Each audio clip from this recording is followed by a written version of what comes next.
First అయిపోయింది, minting currency అయిపోయింది. Okay, అంతే చెప్పాం కదా, కాయిన్స్, పేపర్ కరెన్సీ మొత్తం చెప్పాం కదా. Okay, second one, second fundamental duty of RBI, banker to the bank,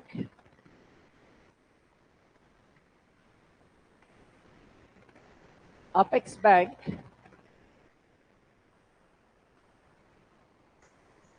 final money lender to the bank.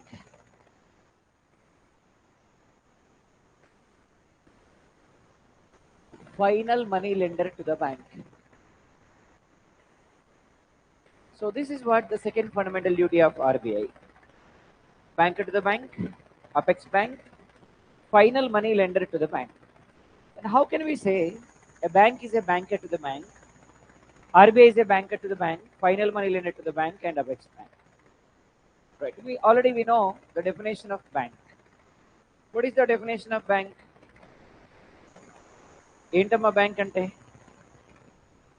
Bank is a financial institution which borrows money from the people and lends to the, it is called what? Bank. ప్రజల దగ్గర నుంచి తీసుకుంటుంది in the form of deposits. In the form of deposits. Again, it is offering to the public in the form of loans. ఇప్పుడు ప్రజలంతా తీసుకొచ్చి బ్యాంకులో deposit చేస్తున్నారు. ఈ డబ్బులకి ఎవరు గ్యారంటీ? పెట్టేదే బ్యాంకులు కదమ్మా, పెట్టేదే బ్యాంకులో. బ్యాంక్ ఎత్తేస్తే నేను అడుగుతుంది, పబ్లిక్ తీసుకొచ్చి డిపాజిట్ చేస్తున్న ఈ డబ్బులకి ఎవరు గ్యారంటీ ఇవ్వాలి? ఎవరు ఇవ్వాలి? నేను అడిగిన క్వశ్చన్ మీకు అర్థమైందా? ఇవాళ మీకు బ్యాంక్ అకౌంట్లు ఉన్నాయమ్మా, మీ అకౌంట్లలో డబ్బులు వేస్తున్నారు. ఆ డబ్బులకి ఎవరు గ్యారంటీ? వేసేదే బ్యాంకులో కదమ్మా. బ్యాంక్ ఎత్తేస్తే ఎవరిని అడుగుతారు మీరు పోయి? మేనేజర్. బ్యాంక్ వెళ్ళినప్పుడు మేనేజర్ ఎక్కడ కనబడతాడా నీకు? బ్యాంకే ఉండదు కదా, మేనేజర్ ఏడబడతాడు నీకు? ఎవరిని అడగాలి? RBI. RBI is the responsible. అంటే మనం బ్యాంక్ ముఖం చూసో, బ్యాంక్ మేనేజర్ ముఖం చూసో డబ్బులు వేయలే, ఆర్బీఐ నమ్ముకొని వేసినాం మనం డబ్బులు. Is it right or not? కాబట్టి ఆర్బీఐ మనకి రెస్పాన్సిబుల్.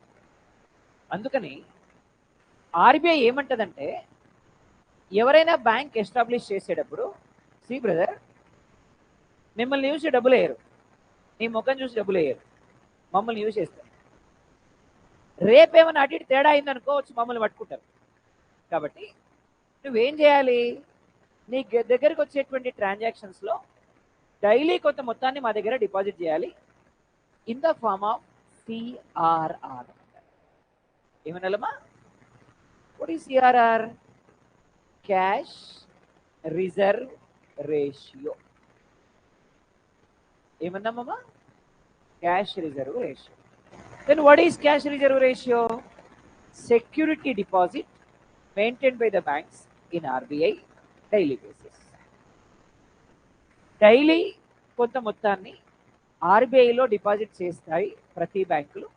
ఆ డిపాజిట్ చేసే మొత్తాన్ని మనం ఏమంటామంటే సిఆర్ఆర్ అంటాం. అర్థమైనట్టే ఉంది కానీ అర్థం కాలే. అర్థమైనట్టే ఉంది కానీ అర్థం కాలే. ఇప్పుడు మన భాషలో మాట్లాడుతున్నాం. ఏం లేదమ్మా, మీరెంతో బ్యాంకులో డబ్బులు వేస్తారు కదా, బ్యాంక్ ఏ టైం నుంచి ఏ టైం వరకు పనిచేస్తుందమ్మా?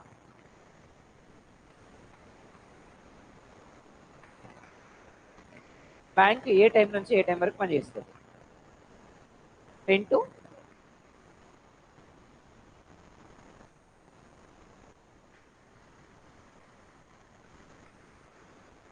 to 4 అంతే.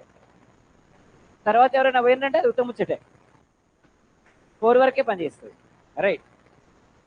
ఈ 10 to 4 మధ్య ట్రాన్సాక్షన్స్ అన్నీ జరుగుతాయి. కావాలంటే ఇస్తారు, ఎక్కువైతే తీసుకుంటారు, ఏం కావాలన్నా చేస్తారు. Everything transactions made between 10 to 4. Is it right or not? Yes. ఇక్కడ వరకు ఎవరి పని? క్లర్కులు, క్యాషియర్ల పని. 4 తర్వాత గ్రిల్స్ అన్ని దగ్గరికి వేస్తుంటాయి, లోపల ఏదో జరుగుతుంటుంది. ఏం జరుగుతుందంటే ఈ 4 నుంచి పీఓలు, మేనేజర్లు, అసిస్టెంట్ మేనేజర్లు వీళ్ళకి పని ఏం చేస్తారు? ఈ తర్వాత ఈ 10 to 4 మధ్య బ్యాంకుకి ఎన్ని వచ్చాయో చూస్తారనమాట, లెక్క పెడతారు ఆ టైంలో. అంటే in the form of cash ఎంత వచ్చాయి, in the form of loans ఎంత వచ్చాయి, in the form of credit card bills ఎంత వచ్చాయి, in the form of different transactions ఎంత వచ్చాయి, ఇవన్నీ చూస్తారు. ఈ లెక్కలన్నీ అయిపోవడానికి 8 కావచ్చు, 9 కావచ్చు, 10 కావచ్చు, 11 కావచ్చు, 12 కావచ్చు, ఎంతైనా కావచ్చు, బట్ అయిపోవాలంతే. లాస్ట్కి మనం ఇచ్చేసినాం, మనకు వచ్చినాయి మొత్తం తీసేస్తే మిగిలిన అమౌంట్ ఉంటుంది కదా, సమ్ అమౌంట్. ఫర్ ఎగ్జాంపుల్ ఒక 1000 రూపీస్ మిగిలింది అనుకుందాం. ఈరోజు బ్యాంకుకి వచ్చిన ఫ్రెష్ అమౌంట్ ఎంత అంటే 1000 రూపీస్ ఇచ్చేసినాం కస్టమర్స్కి. కస్టమర్స్ మన దగ్గర డిపాజిట్ చేసిరు, వచ్చినవి తీసేస్తే మిగిలిన అమౌంట్ ఎంత అంటే 1000 రూపీస్. ఈ 1000 రూపీస్ని మనం ఎన్డిటిఎల్ అంటాం. ఏమనాలమా? గట్టిగా ఏమనాలమా? ఎన్డిటిఎల్. ఏమనాలి? What is NDTL? Net demand time liability. ఏమనాలమా? So net demand time liability అంటాం, ఎన్డిటిఎల్ అంటాం. ఏమనాలి? గట్టిగా ఏమనాలి? What is NDTL? Net demand time liability. ఏమన్నా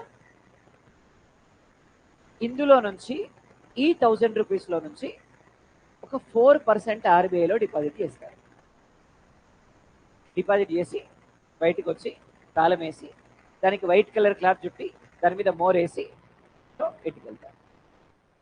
ఈ 4% ఏమంటాం సార్ అంటే సిఆర్ఆర్ అంటారు. ఏమనాలమా? గట్టిగా ఏమనాలి? అంటే సిఆర్ఆర్ అనేది దేని మీద బేస్ అయి ఉంటుంది? ఎన్డిటిఎల్. దేని మీద? What is NDTL? Net demand time liability. ఇప్పుడు సిఆర్ఆర్ అనేది డైలీ బేసిసా, వీక్లీ బేసిసా, మంత్లీ బేసిసా, క్వార్టర్లీ బేసిసా? Daily basis. అంటే ప్రతిరోజు బ్యాంక్ ఏవైతే అమౌంట్ వస్తాయో ఆ అమౌంట్ మీద కొంత డిపాజిట్ చేస్తారు, ఆ 4% డిపాజిట్ చేస్తారు. ఇది చేంజ్ అవుతూ ఉంటుంది. సో దాన్ని మనం ఏమంటామంటే సిఆర్ఆర్. ఏమనాలమా? So what is CRR? Cash reserve ratio. Definition form లో చెప్పాలంటే సెక్యూరిటీ డిపాజిట్ ఏమన్నా maintained by the banks in RBI. ఏమనాలమా? Security deposit maintained by the banks in RBI. ఏమన్నా? Security deposit maintained by the banks in RBI. So బ్యాంకులు ఆర్బీఐలో deposit చేసేటువంటి security deposits నే మనం ఏమనాలమా? ఎటు చెప్పాలా? ఏమనాలమా? సిఆర్ఆర్. ఏంటి సిఆర్ఆర్ అనేది? రైట్. సో ఇప్పుడు మనకి ఇది డైలీ బేసిసా, వీక్లీయా? Daily basis. క్లారిటీ వచ్చింది, నో ప్రాబ్లం, రైట్? ఇది సిఆర్ఆర్. ఇప్పుడు మళ్ళీ బ్యాంకులు ఏం చేశాయి? పబ్లిక్కి డబ్బులు ఇచ్చాయి. మరి తీసుకున్న ప్రతి ఒక్కడు కడతాడా? అక్కడక్కడ విజయ్ మాల్యా లాంటోడు, అక్కడక్కడ నీరవ్ మోడీ లాంటోడు, అక్కడక్కడ కొటారి లాంటోడు వీళ్ళు ఉంటారు. మరి వీళ్ళ పని ఏంటి? ఎట్లా బ్యాంకుల్ని దివాలా తీయించాలి అనేది పని. బ్యాంకుల్ని దివాలా తీయించడంలో వీళ్ళు పిహెచ్డి చేసి ఉంటారు. Is it right or not?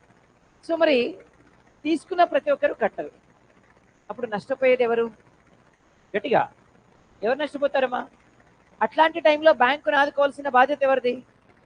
చూడండి, ఎవరికి బాధ వచ్చినా చూడలేదు ఆర్బీఐ.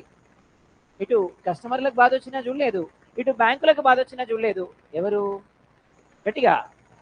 ఇప్పుడు ఏం చేస్తుంది సార్ అంటే ఆర్బీఐ, బ్రదర్ మీ దగ్గరికి ఎవరైనా మంచిగా సూట్ వేసుకొని మంచి కారులో దిగి 5 ఏళ్ళకి 5 ఉంగరాలు పెట్టుకొని అట్లా దిగిండ్రు అనుకోండి, సాక్షాత్తు మేనేజరే పోతాడు వాళ్ళకి పూర్ణ కుంభం బట్టి తీసుకొని వచ్చి ఆయన క్యాబిన్లో కూర్చోబెట్టి కూల్ డ్రింక్ దాపించి మరీ లోనిస్తాడు. తర్వాత వాడే నెత్తిన చేయబెడతాడు. Is it right or not? So అదే మనలాంటి వాడు ఉన్నాడు అనుకోండి, కొత్త చెప్పులు కొనుక్కొని అరిగే వరకు తిరిగినా లోన్ ఇయ్యరు. ఎందుకంటే మనం గ్యారంటీ కడతాం, ఎందుకంటే మనకు సిగ్గు శరం ఇట్లాంటివన్నీ ఉంటాయి. Is it right or not? వాడికి అవన్నీ ఏమి ఉండవు. ఈడ కాకపోతే ఇంకో దగ్గర వారిపోతాడు వాడు.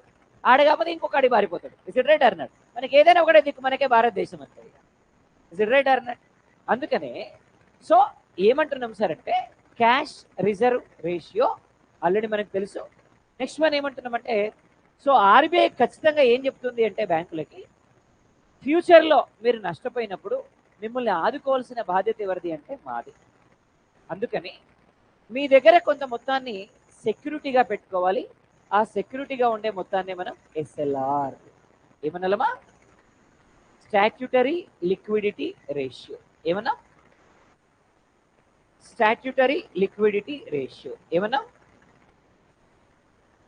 ఇప్పుడు సిఆర్ఆర్ అంటే ఏమన్నామమ్మా, ఏంటి అసలు అది?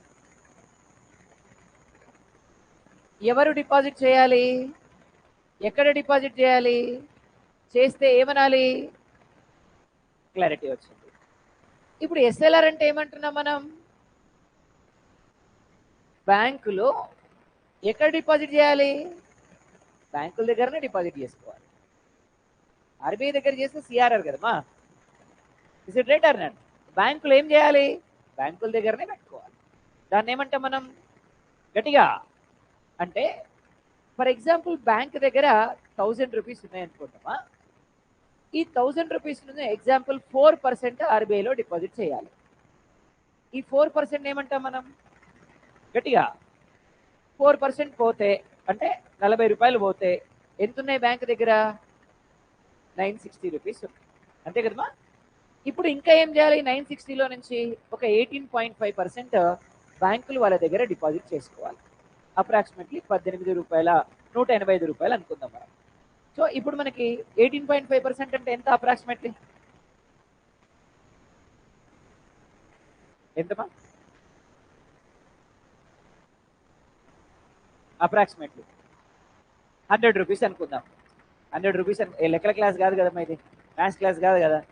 సరే 100 రూపాయలు అనుకుందాం. 100 రూపాయలు, ఎందుకంటే ఎక్కువ చెప్పినా నా నెంబర్లు అడిట్ అయితే మళ్ళీ. రైట్, 100 రూపాయలు అనుకుందాం. సో ఈ 100 రూపాయలు పోయినాయి. ఇప్పుడు ఎంత ఉంటాయి ఇంకా గట్టిగా 860 రూపీస్ ఉంటాయి, అంతే కదా. ఇప్పుడు బ్యాంక్ ఏమైనా లోన్లు ఇచ్చుకోవాలి కస్టమర్లకి అంటే 860లో నుంచే ఇచ్చుకోవాలి. అర్థమైంది కదా, అర్థమైంది కదమ్మా. అంటే ఒక 18.5% ఏమో ఎస్ఎల్ఆర్ రూపంలో పెట్టుకున్నారు, 4% ఏమో సిఆర్ఆర్ రూపంలో పెట్టుకున్నారు. ఎస్ఎల్ఆర్ సిఆర్ఆర్ పోగా మిగిలిన అమౌంట్ ఉంది కదా 860, ఇందులో నుంచే కస్టమర్స్కి లోన్ ఇచ్చుకోవాలి. అంటే ఈ రెండు ఫిక్స్డ్ అనమాట ఎప్పటికీ. అర్థమైంది కదమ్మా. సో ఇది ఎస్ఎల్ఆర్, ఇది CRR. So what is the definition of SLR? Definition I'm asking definition. Security deposit maintained by the banks. దాన్ని ఏమనాలి మనం, security deposit maintained by the banks in RBI CRR. బ్యాంకులు వాళ్ళ దగ్గరనే పెట్టుకుంటే, ఆర్బీఐ దగ్గర పెడితే వాళ్ళ దగ్గరనే పెట్టుకుంటే, ఆర్బీఐ దగ్గర పెడితే గట్టిగా. రైట్, నౌ ఇప్పుడు చూద్దాం. ఇప్పుడు సిఆర్ఆర్ ఉంది కదమ్మా, ఇది డెఫినెట్గా క్యాష్ అవ్వాలా, ఇంకేమైనా అవ్వచ్చా? Definitely cash. There is no other option, only cash, only cash, cash అంతే. ఏంటది మరి? ఎస్ఎల్ఆర్ ఏం కావచ్చు, బాండ్స్. ఏం కావచ్చు గట్టిగా. Then what is mean by bond అంటే ఫర్ ఎగ్జాంపుల్ నేను హౌసింగ్ లోన్కి బ్యాంకుకి పోయాను అనుకోండమ్మా, హౌసింగ్ లోన్ కావాలి అని బ్యాంకు వెళ్ళాను. అప్పుడు బ్యాంక్ ఏం చేస్తుంది, నా శాలరీ చూసో నన్ను చూసో లోన్ ఇస్తుందా? ఇవ్వదు కదా. ఫస్ట్ నీ హౌస్కి సంబంధించినటువంటి డాక్యుమెంట్స్ ఉంటాయి కదా, ఆ డాక్యుమెంట్స్ని బ్యాంకులో పెట్టిన తర్వాత లోన్ ఇస్తుంది. I right or not? గట్టిగా. ఇప్పుడు మనకి ఎంత పర్సెంట్ లోన్ ఇస్తారంటే 80% లోన్ ఇస్తారు. అంటే ఇప్పుడు ఫర్ ఎగ్జాంపుల్ మన డబ్బుల విలువ 100 రూపాయలు అనుకోండి, అంటే మన డాక్యుమెంట్స్ వాల్యూ 100 రూపాయలు అనుకోండి. 100 రూపాయలు లోన్ ఇయ్యరమ్మా, 80 రూపాయలే ఇస్తారు లోన్. అర్థమైంది కదా. అంటే మనం పెట్టిన ఈ డాక్యుమెంట్స్ని ఏమనాలి? బాండ్. ఏమనాలమా? గట్టిగా ఏమనాలమా? గట్టిగా ఏమనాలమా? ఎస్. ఇప్పుడు మన దగ్గర ఆర్బీఐ దగ్గర బ్యాంకు దగ్గర డాక్యుమెంట్ ఉన్న 100 రూపాయలు ఉన్న సేమేగా. అర్థమైందని నేను చెప్పిన మాట. ఫర్ ఎగ్జాంపుల్ మీరు ఉన్నారమ్మా, మీ దగ్గర డబ్బులు లేవు, అకౌంట్లో ఉన్నాయి, కానీ మీ దగ్గర డెబిట్ కార్డు ఉంది. మీ దగ్గర డెబిట్ కార్డు ఉన్నా మీ దగ్గర క్యాష్ ఉన్నా సేమే కదా. ఎందుకంటే you are able to make transactions through the debit card, right? Is it right or not? ఇప్పుడైతే ఫోన్పే, గూగుల్ పే, పేటిఎం ఉన్నాయి. ఫోన్లో పేటిఎం, గూగుల్ పే, ఫోన్పే ఉన్నా మీ బ్యాంక్లో క్యాష్ ఉన్నా మీ దగ్గర క్యాష్ ఉన్నా సేమే కదా. ట్రాన్సాక్షన్ చేయగలుగుతారా లేదా? అట్లానే బ్యాంకు దగ్గర బాండ్స్ ఉన్నా బ్యాంకు దగ్గర క్యాష్ ఉన్నా సేమే కదా. అర్థం కాలేదమ్మా? అర్థమైందా లేదా? అర్థమైంది కదా, రైట్. అగో ఈ డాక్యుమెంట్స్ రూపంలో, ఈ డాక్యుమెంట్స్నే మనం ఏమంటాం ప్రొఫెషనల్గా? బాండ్స్. ఏమనాలి? గట్టిగా ఏమనాలి? అంటే ఎస్ఎల్ఆర్ ఏ రూపంలో మెయింటైన్ చేయొచ్చు, కానీ సిఆర్ఆర్ ఏ రూపంలో మెయింటైన్ చేయాలి? Always CRR is cash. అంటే ఆర్బీఐలో డిపాజిట్ చేసేది డెఫినెట్గా ఏమై ఉండాలి, కానీ బ్యాంకుల దగ్గర డిపాజిట్ చేసుకునేది డెఫినెట్గా ఏమై ఉండాలి? గట్టిగా. అందుకని ఎప్పుడైనా బ్యాంక్ లాస్ వచ్చినప్పుడు ఈ బాండ్స్ తీసుకెళ్లి ఆర్బీఐలో పెట్టి అప్పు తెచ్చుకుంటారనమాట. అర్థమైందమ్మా? ఇప్పుడు ఫర్ ఎగ్జాంపుల్ మన దగ్గర ఇల్లు పేపర్లు ఉన్నాయనుకోండి, ఎట్లయితే మనకు డబ్బులు కావాలన్నప్పుడు ఇల్లు పేపర్లు పెట్టి తాకట్టు పెట్టి డబ్బులు తెచ్చుకుంటామో, మన బాండ్ పేపర్లను తీసుకెళ్లి ఆర్బీఐలో పెట్టి డబ్బులు తెచ్చుకుంటుంది. ఎవరు? గట్టిగా ఎవరు? అర్థమైంది కదమ్మా? అందుకని ఏ రూపంలో మెయింటైన్ చేయాలి? In the form of bonds. In the form of, గట్టిగా in the form of. Clarity వచ్చింది కదమ్మా, right? Finally what is the definition of CRR? Definition. Security deposit maintained by the banks in RBI in the form of cash. In the form of, దాన్ని ఏమంటాం మనం? What is SLR?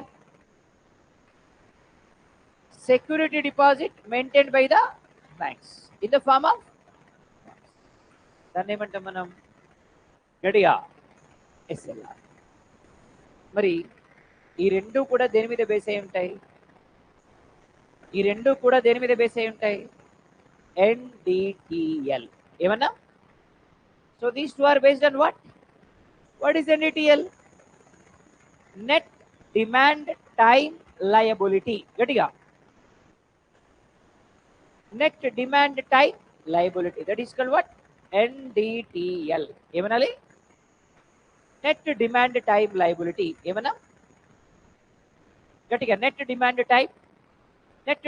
Time NDTL అంటాం. ఏమనాలి? గట్టిగా ఏమనాలి? NDTL. ఏమనాలి? Clear కదమ్మా? Now RR, దీన్నే మనం repo rate or repurchasing option rate అంటాం. ఏమనాలి? Repo rate or repurchasing option rate. Repo rate or repurchasing option. For example నేను దగ్గరలో ఒక బ్యాంక్ ఉంటే SBI, ₹1,00,00,000 డిపాజిట్ చేసిన అనుకోండి. ₹1,00,00,000 ఉంటే క్లాస్ కిందకి వస్తాం కదా ఆయన, మంచిగా ఎంజాయ్ చేస్తాం. ఈ పొద్దున్న సాయంత్రం నిలబడి క్లాస్ చెప్పే అవసరం ఉంటుందా మనకి? రైట్, అట్లా అనుకోరు అంతే. ₹1,00,00,000 డిపాజిట్ చేసిన. ఇప్పుడు ₹1,00,00,000 డిపాజిట్ చేసినామంటే కోటి అట్లే పెట్టుకుంటాడా బ్యాంక్ ఆయన? కొంత సిఆర్ఆర్, కొంత SLR, కొన్ని లోన్స్ తెచ్చుకుంటాడు కదమ్మా. పొద్దున్నే పోయినా మేనేజర్ ముందర కూర్చున్నాం, నా కోటి నాకు ఇవ్వాలనా వద్దా? ఆయన ఇంట్లో ఇస్తాడేమన్నా? లేదు వాళ్ళ అత్తగారు ఇస్తాడేమన్నా? మనయ్యే కదా, ఇవ్వాలనా వద్దా? మరి పొద్దున్నే పోయి కూర్చుంటే ఉన్నాయి ఆయన కాడ లేవు, మరి ఇవ్వాలి. ఏం చేయాలి? నా డబ్బులు నాకు ఇవ్వాలి, ఆయన దగ్గర లేవు, మరి ఏం చేయాలి? తర్వాత రా, గంట ఆగిరా, లేదంటే చెక్ ఇస్తే తీసుకోపో, డీడీ ఇస్తే తీసుకోపో, ఊకుంటామా? గల్లబట్టి బయటికి గుంజుకొచ్చి మరీ కొడతాం. నీ ఇస్తున్నావు రవ్వ, ఏమన్నా మాయ కదా ఇచ్చేది. Is it right or not? మరి ఏం చేయాలి? ఇప్పుడు మన డబ్బులు మనకి ఇవ్వాలమ్మా, ఆయన దగ్గర లేవు, మరి ఏం చేయాలి? లోన్ తీసుకోవాలన్నా ఎవరి నీ దగ్గర తీసుకుంటారా? ఇదే బ్యాంక్ కదా, ఇంకెక్కడ తీసుకుంటాడా ఆయన లోను? ఇప్పుడు ఫర్ ఎగ్జాంపుల్ మీరు ఉన్నారమ్మా హాస్టల్లో, ఇద్దరు బెస్ట్ ఫ్రెండ్స్ ఉన్నారు, మీరే ఉన్నారు. ఇప్పుడు ఒక ఆమె దగ్గర డబ్బులు లేవు, ఇంకొక ఆమెను అడుగుతారా లేదా? అడుగుతారా లేదా? అట్లా అడిగితే మీరు ఏమంటారు దాన్ని? ఏమంటారమ్మా? కరెక్టే, చేయబదులు అంటారు. Is it right or not? మామూలుగా అయితే చేయబదులు అంటాం మనం. ఈ పదం విన్నారు కదా మీరు, చేయబదులు అంటాం మనం. Is it right or not? ఇప్పుడు ఎస్బీఐ దిల్సుఖ్నగర్ బ్రాంచ్లో డబ్బులు లేవమ్మా, ఇప్పుడు మలక్పేట్ బ్రాంచ్లో చేయబదులు అడగకూడదా? అడగొచ్చా అడగకూడదా? Yes or no? అట్లా అడిగితే దాన్ని ఏమంటారంటే కాల్ మనీ అంటారు. ఏమనాలమ్మా? ఎట్టి చెప్పలే, కాల్ చేసి అడుగుతారు కాబట్టి కాల్ మనీ అంటారు. ఏమంటాడు ఆయన? పొద్దున్నే ఫోన్ చేసి, అరే నిన్న ఒకడు ₹1,00,00,000 డిపాజిట్ చేసిండు, పొద్దున్నే వచ్చిండు, మేనేజర్ ముందర కూర్చుని నా ముందర కూర్చున్నాడు, నా కోట్ నాకు ఇవ్వంటాడు, మనకనే లేకపోయా, మీకు తెలుసు కదా, ఉంటే మరి మధ్యాహ్నం వరకు అడ్జస్ట్ చేస్తా అంటాడు. అట్లా అడిగితే దాన్ని ఏమనాలా? గట్టిగా. సో కాల్ మనీ అంటే temporary adjustable money for the period of 3 to 14 days or 1 to 14 days. Minimum 1 days కి మాక్సిమం 14 days కి అడ్జస్ట్ చేసే మనీని మనం ఏమనాలి? ఏమనాలి? Call money. ఏమనాలమ్మా? కాల్ మనీ అంట. ఇప్పుడు ఎవరి దగ్గర దొరకలేదనుకోండమ్మా, ఫైనల్గా దిక్కేవారు? అంతేగా, ఫైనల్గా దిక్కేవారు ఆర్బీఐ. ఆర్బీఐ ఏమంటదంటే ఇస్తా, మరి నాకేంటి అంటది. అర్థమైంది కదా? ఇస్తా, నో ప్రాబ్లం, మరి నాకేంటి అంటది. ఇస్తుంది. ఎవరికి ఇస్తుంది? బ్యాంకులు. ఎన్ని రోజులకి ఇస్తుంది? 3 to 14 days కి ఇస్తుంది. 14 days తర్వాత బ్యాంకులు తిరిగి పే చేయాలి. పే చేసేటప్పుడు యాస్టీస్గా అంతే ఇస్తే తీసుకుంటుందా? ఏం చేయాలా? Rate of interest. ఏమనాలి? ఈ రేట్ ఆఫ్ ఇంట్రెస్ట్ ఏమంటారంటే రెపో రేట్. ఏమనాలమ్మా? What is repo rate? Rate of interest which is paid by banks to RBI. బ్యాంకులు ఆర్బీఐకి పే చేసే రేట్ ఆఫ్ ఇంట్రెస్ట్ ని మనం ఏమనాలమ్మా? Security deposit maintained by the banks is security deposit maintained by the banks is security deposit maintained by the banks in RBI's rate of interest which is paid by banks to RBI's. What is call money? Temporary adjustable money for the period of 3 to 4 days. 3 to 14 days కి టెంపరరీగా adjust చేసే మనీని మనం ఏమనాలమ్మా? గట్టిగా clarity వచ్చింది, right? ఇప్పుడు అసలు విషయం ఏంటంటే, at the time of inflation, how it is going to be changed? Inflation టైంలో ఆర్బీఐ వీటిని ఎలా చేంజ్ చేస్తుంది? ఇంక్రీజ్ చేస్తుందా, డిక్రీజ్ చేస్తుందా, మారిస్తే ఎలా మారుస్తుంది అనేది క్వశ్చన్. మీకు సిలబస్లో నేను మానిటరీ పాలసీ అనే ఒక చాప్టర్ చెప్పిన. మానిటరీ పాలసీ అనే ఒక చాప్టర్ చెప్పాను సిలబస్లోనే. చూడండి అమ్మా, ఉందా? మానిటరీ పాలసీ ఉంది కదా, దాని గురించి ఇప్పుడు మాట్లాడబోతున్నాం. ఆ మానిటరీ పాలసీ అనే చాప్టర్ ఇక్కడ మాట్లాడతాం మనం ఆర్బీఐ దగ్గర, ఎందుకంటే ఇక్కడ అవసరం కాబట్టి. అర్థమైంది కదా? రైట్, బాగా వినండిగా. ఈ రోజు ఎవరైతే మిస్ అయినరో క్లాసు, వాళ్ళు తలకిందులో తప్ప చేసిన అర్థం కాదు. అర్థమైందా? అది వినేటోళ్ళకి మాత్రమే అర్థమైంది, అంతే. చూద్దాం. ఫస్ట్ ఏం తెలియాలి మనకి అంటే, ఇన్ఫ్లేషన్ అంటే ఏంటో తెలియాలి. వినాలి వినాలి, ఫస్ట్ వినాలి, తర్వాత మాట్లాడుకుందాం. వినండి భయ్యా. ఫస్ట్ ఇన్ఫ్లేషన్ అంటే తెలియాలి మనకి. ఇన్ఫ్లేషన్ బేస్ చేసుకొని మానిటరీ పాలసీ మాట్లాడదాం. మనం ఒక్కొక్క విషయం గురించి మాట్లాడదాం. First of all, inflation. What is mean by inflation? Increasing prices, అంతే కదమ్మా? Increasing prices is called what? గట్టిగా, increasing prices is called what? గట్టిగా, increasing prices is called what? మరి ఇన్ఫ్లేషన్ ఎన్ని టైప్స్ ఉంటాయి సార్ అంటే, నెంబర్ 1 క్రీపింగ్ ఇన్ఫ్లేషన్, ఏమన్నా? Number 2 walking inflation, ఏమన్నా? నెంబర్ 3 రన్నింగ్ ఇన్ఫ్లేషన్, ఏమన్నా? Number 4 గోల్పింగ్ inflation or hyper inflation. ఇవి 4 టైప్ ఆఫ్ ఇన్ఫ్లేషన్ జనరల్గా. ఇప్పుడు అవసరం మనకి 4 కాబట్టి నేను 4 చెప్తున్నా, తర్వాత చాలా చెప్తాను. ఇంకా ఇప్పుడు ఎంతవరకు అవసరమో అంతే మాట్లాడుతున్నాం. అర్థమైందా? నెక్స్ట్ అఫీషియల్గా ఇన్ఫ్లేషన్ మాట్లాడుకునేటప్పుడు చాలా చెప్తాం. ఒకవేళ ఆ రోజు కనుక క్లాస్కి వస్తే ఈ 4 అర్థం కాకుండా అవి కావు. ఇక అర్థమైంది కదా? రైట్. సో ఏమేమున్నాయి inflations? Creeping, walking, running, galloping. Galloping or hyper. క్రీపింగ్ అంటే పాకడం. చిన్నప్పుడు ఇంట్లో పిల్లలు పాకుతూ ఉంటారు కదా, ఎంత ముద్దొస్తారు, ఎక్కడున్నా దగ్గరికి తీసుకోవాలనిపిస్తుంది. అట్లాంటి ఇన్ఫ్లేషన్. ఎకానమీకి ముద్దొచ్చే ఇన్ఫ్లేషన్. ఏది? గట్టిగా ముద్దొచ్చే ఇన్ఫ్లేషన్ మంచి ఇన్ఫ్లేషన్. ఏ ఇన్ఫ్లేషన్? గట్టిగా వాకింగ్ ఇన్ఫ్లేషన్. లేస్తారు, మెల్లగా 2 అడుగులు వేస్తారు, టపున కింద పడతారు. మేస్తారు, 2 అడుగులు కింద వేస్తారు, 2 అడుగులు వేస్తారు, టపున కింద పడతారు. తల్లిదండ్రులు ఒక రకమైన టెన్షన్ స్టార్ట్ అయింది. ఒరే అమ్మ వీడు ఎడ పడతాడో ఏమైందో టెన్షన్ స్టార్ట్ అయింది. Running inflation. ఉరుతాడు ఉరుతాడు ఉరుతాడు, దానికి ఒక ఢీకొంటాడు, కింద పడతాడు. ఇప్పుడు ఏమన్నా అయినా కాకపోయినా ఇప్పుడైతే ఏదో ఒకటి అయింది. ముసలోళ్ళు ఉంటే నెత్తిన చేపెట్టుకొని కూర్చుంటారు, సేర్ల కాళ్ళు పైకి పెట్టుకొని, ఏంద్రా ఉరుకుడు, ఏంద్రా ఇది అని. ఆ inflation running inflation. Galloping inflation. నొంగబెట్టి ఇంకోటి దూకుతుంది.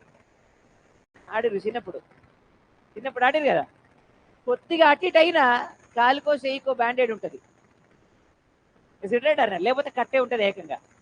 దాన్ని ఏమంటాం మనం? గోల్పింగ్ ఇన్ఫ్లేషన్. అర్థమైంది కదమ్మా? రైట్.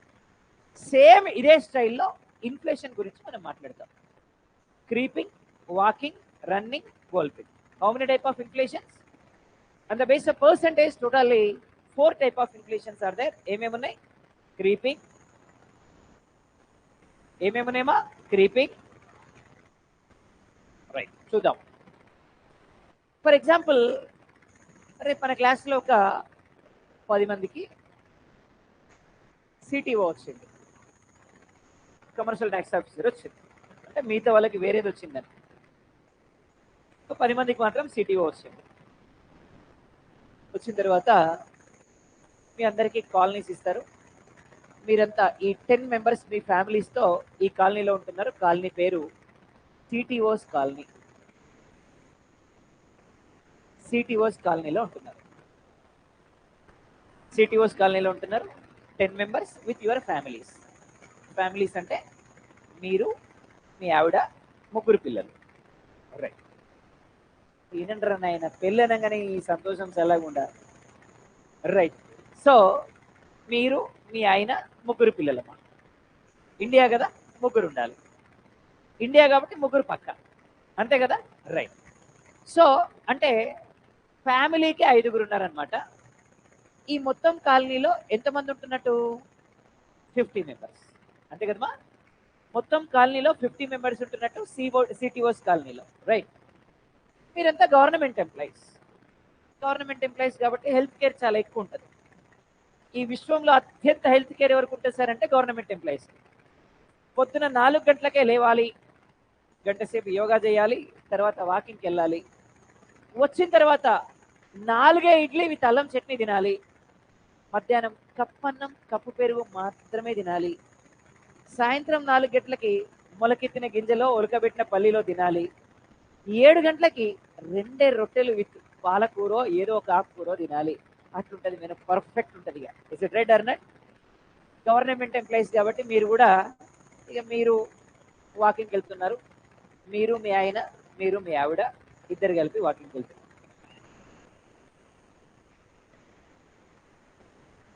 ఏమనాలిగా దీన్ని, అంతే కదా? ఈ రాక్షస ఆనందం ఎప్పుడు పోతుందో నాకు అర్థం కావట్లేదు. రైట్. చలో. సో ఒకప్పుడు రాక్షసులు ఇట్లే ఆనందించేటోళ్ళట. అర్థమైందా? రైట్. సో అయితే ఇట్లా మొత్తం మీద ఏరియా అంతా వాకింగ్ చేస్తున్నారు. ఈ చివరిలో ఒక టీ స్టాల్ ఉంటుంది. ఈ టీ స్టాల్ దగ్గర టీ తాగుతున్నారు, పేపర్ చదువుతున్నారు, ఇంటికి వస్తున్నారు. ఇప్పుడు ఎంతమంది వాకింగ్ చేస్తున్నారమ్మా? ఇంటికి ఇద్దరే. పిల్లగాలను కూడా వేసుకొని పోతారా? పోరు కదా. ఇంటికి ఇద్దరే. Is it right or not? Yes. ఇంటికి ఇద్దరు వాకింగ్కి పోతున్నారు. అంటే ఎంతమంది వాకింగ్ చేస్తున్నారు? గట్టిగా 20 మెంబర్స్. ఎంతమంది చాయ్ తాగుతున్నారు? 20 మెంబర్స్. ఇప్పుడు డిమాండ్ ఎంత? 20. ఎంతమంది తాగితే అదే డిమాండ్. డిమాండ్ ఎంత? గట్టిగా డిమాండ్ ఎంత? ఇప్పుడు 20 మంది చాయ్ తాగుతున్నప్పుడు ఒక్కొక్క టీ కాస్ట్ ఎంత? చాయ్ ఎంతమా? 10 రూపాయలు. రైట్. ఒక్కొక్క టీ కాస్ట్ ఎంత అంటే 10 రూపాయలు. Price 10 rupees. Price 10 rupees. మేమేం దుకాణం పెట్టలే చాయ్ది ఇనుయా. రైట్. సో కాబట్టి 10 రూపాయలు. అర్థమైందా? Right. So 20 rupees demand. 20 demand ఉన్నప్పుడు ఒక్కొక్క ఛాయ్ ఎంత? 10 రూపాయలు. అర్థమైంది కదమ్మా? రైట్. ఇప్పుడు ఓ ఫైన్ డే ఇంట్లో పెద్దోనికి ఉద్యోగం వచ్చింది. ఇంట్లో పెద్దోనికి ఉద్యోగం వచ్చిందంటే మీనింగ్ ఏంటి? రేపటి నుంచి మీతో పాటు నడిచే అర్హత వచ్చింది. అంతే కదా? మీతో పాటు మీ పెద్దోడు కూడా వస్తున్నాడు వాకింగ్కి. ఇక మొత్తం వాకింగ్ చేస్తున్నారు. మీ వాడు కూడా ఛాయ్ తాగుతున్నాడు. ఇప్పుడు ఎంతమంది ఛాయ్ తాగుతున్నారు? 30 మంది ఛాయ్ తాగుతున్నారు. అంటే డిమాండ్ ఏమైంది? గట్టిగా డిమాండ్ ఏమైంది? ఛాయ్ కొట్ట ఆయన ఏమనుకున్నాడంటే మన దగ్గర తప్ప ఇంకేడ ఛాయ్ టేస్ట్ ఉండదు కావచ్చు, అందుకే ఇంకో 10 మంది ఎక్స్ట్రా వచ్చింది అని 10 రూపాయలు ఉన్న ఛాయ్ని 11 రూపాయలు చేసింది. ఎంత చేసిండమా? ఎంత పెరిగింది? రూపాయి పెరిగింది. Is it right or not? రూపాయి పెరగడం వల్ల మీకు ఏమైనా బాడేనా? మీకేం బాడెన్ లేదు కదా. అంటే మీరు సాటిస్ఫైడ్ ఇంక్రిమెంటే కదా అది. Is it right or not? పెద్ద బాడెన్ ఏం లేదు. సో దీన్ని ఏమంటారు అంటే క్రీపింగ్ ఇన్ఫ్లేషన్ అంటారు. ఏమనాలి అంటే ఇప్పుడు ఎంతమంది ఛాయ్ తాగుతున్నారమ్మా? ఉదయం 30, సాయంత్రం 30, 60 ఛాయలు చేయాలి ఆయన. ఛాయ్ ఆయనే చేయాలి, కప్పులు ఆయనే కడగాలి, గ్యాస్ ఆయనే పెట్టుకోవాలి, అన్నీ ఆయనే తెచ్చుకోవాలి, మొత్తం ఆయనకే. కష్టమవుతుందని చెప్పి నేను ఏం చేసిండు, ఇంకొకరిని పెట్టుకుంటే ఎంప్లాయ్మెంట్కి తోడుగా. అంటే ఎంప్లాయ్మెంట్ ఏమైంది? గట్టిగా ఏమైంది? ఇది ఏ ఇన్ఫ్లేషన్? గట్టిగా క్రీపింగ్ ఇన్ఫ్లేషన్ టైంలో డిమాండ్ ఏమైద్దమ్మా? ప్రైసెస్ ఏమైతాయమ్మా? గట్టిగా ఎట్లా పెరుగుతాయి? నామినల్. ఎలా పెరుగుతాయి? ప్రైసెస్ పెరుగుతాయి. ప్రైసెస్తో పాటు డిమాండ్ ఏమైంది? ఎంప్లాయ్మెంట్ ఏమైంది? గుడ్డా బ్యాడా? Ultimate goal of the countries in the world providing employment or not. పెరిగిందా లేదా? మరి గుడ్డా బ్యాడా? కాబట్టి గుడ్ ఇన్ఫ్లేషన్ ఫర్ ఎకానమీ. అందుకే ముద్దొచ్చే ఇన్ఫ్లేషన్ అన్నాం కదా మనం. Good inflation. Good inflation for economy ఏది? క్రీపింగ్. ఏమైతుంది? ప్రైస్ ఏమైంది? ఎంప్లాయ్మెంట్ ఏమైంది? గుడ్డా బ్యాడా?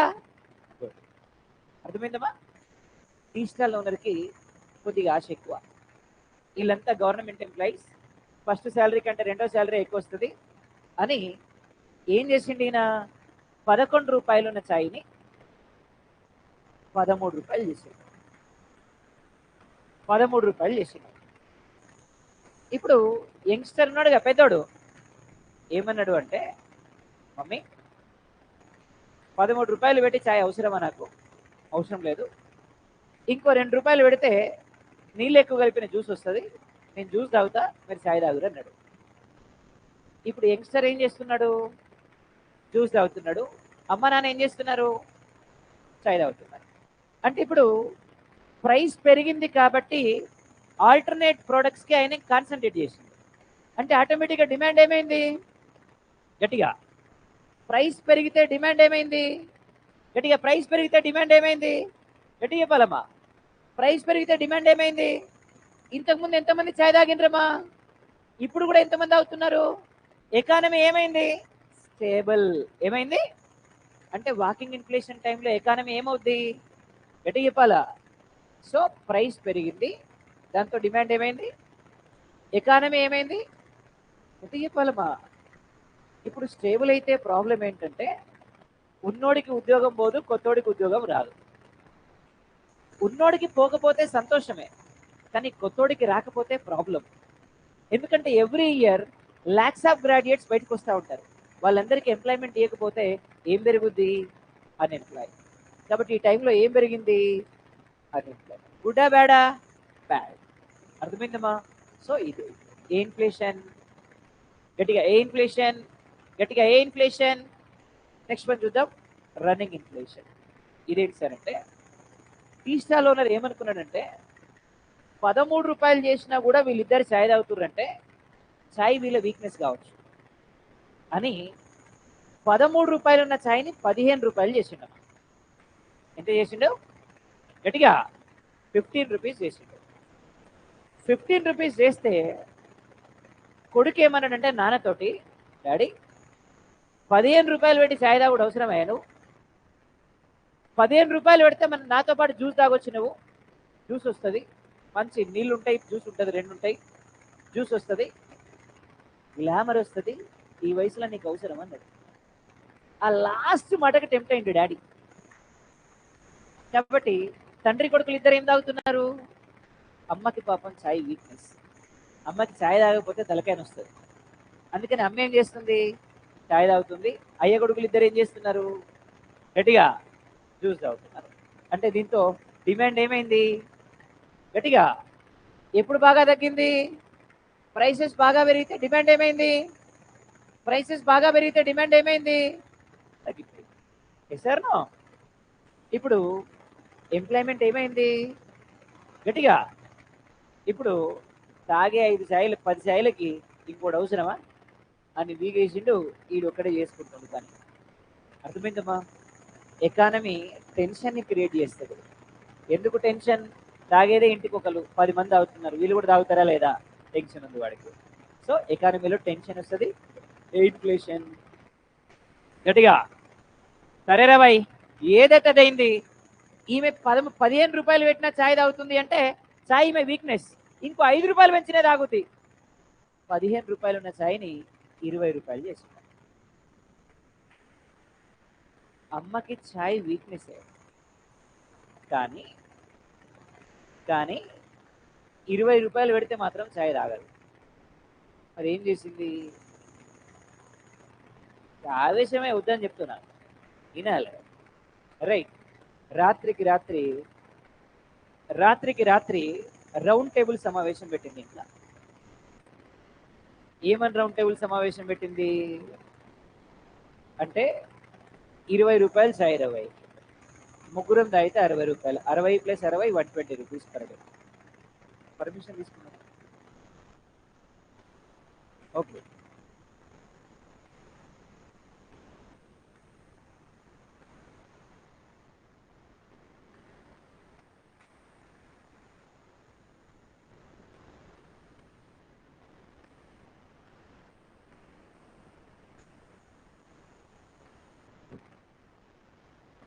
స్టూడెంట్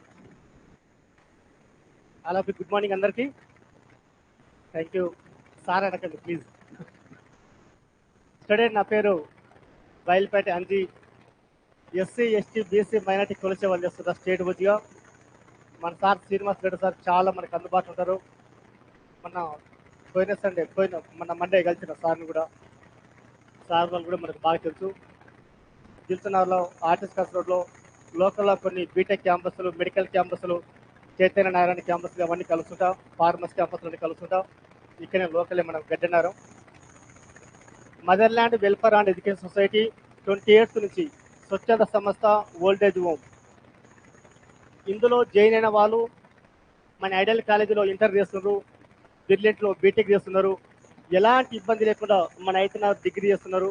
వీళ్ళకందరికీ వాళ్ళ ఎడ్యుకేషన్ ఫీజులు కావచ్చు, వాళ్ళ టెక్స్ట్ బుక్స్, నోట్ బుక్స్, వాళ్ళ స్కూల్ బ్యాగ్స్ కావచ్చు, వాళ్ళ టిఫిన్, లంచ్, డిన్నర్కు ఎలాంటి ఇబ్బంది లేకుండా మనం చక్కగా చూసుకుంటున్నాం.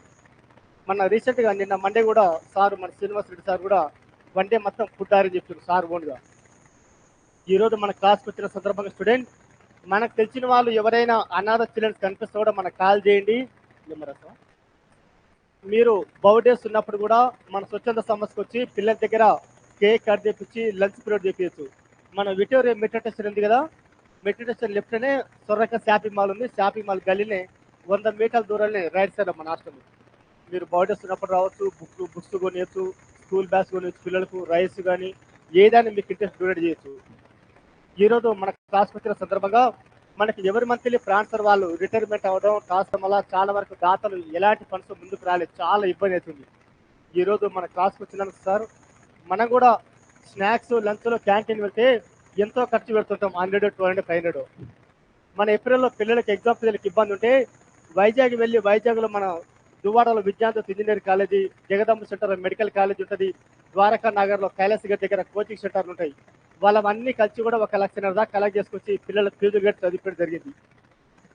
ఈరోజు మీ ముందుకు వచ్చిన సందర్భంగా అందరూ అన్నవాళ్ళు సిస్టర్స్ ఎవరు కాదనకుండా ఒక గొప్ప భావంతో ఒక పేరెంట్స్ అనేటువంటి చిల్డ్రన్స్ మన స్వచ్ఛంద సంస్థలో చదువుతున్నారు. మనం అందరం ఎవరు కాదనకుండా నలుగురు నా చేతులు వేస్తే ఈ పిల్లలు చదువుకొని చైతన్యవంతులు అయితే స్టేట్ ఓజిగా ఒక స్టూడెంట్ టీచర్స్ అందరూ మమ్మల్ని ఆదుకొని ఇంత గొప్ప శాఖ చదివించారని వారు ఎంతో గౌరవపడతారని కోరుతున్నాం. కాబట్టి ఈ రోజు మీ ముందుకు వచ్చిన సందర్భంగా అందరూ అన్నోళ్ళు చెల్లెళ్ళు అందరూ ఎవరు కాదనకుండా మీకు తోచినంత 50, 100, 200, 500 అందరూ నలుగురు నా చేతులు వేస్తే ఒక అనాథాశ్రమం ముందుకెళ్తానని కోరుతున్నాం. కాబట్టి ప్రజెంట్గా అందరూ హెల్ప్ చేయాలని కోరుతున్నాం. డొనేషన్ లిక్విడ్ కానీ ఆన్లైన్ కానీ ఫోన్పే గూగుల్ పే ఉంది, మా నుంచి వస్తుంది. అలాగే కూర్చొని అందరూ ఎవరికి వీలైనంత వాళ్ళు ఒక స్వచ్ఛంద సంస్థకు మీ నుంచి ప్రజెంట్ హెల్ప్ కావాలని కోరుతున్నాం. Student please request helping donation అందరూ ప్లీజ్.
Okay, right.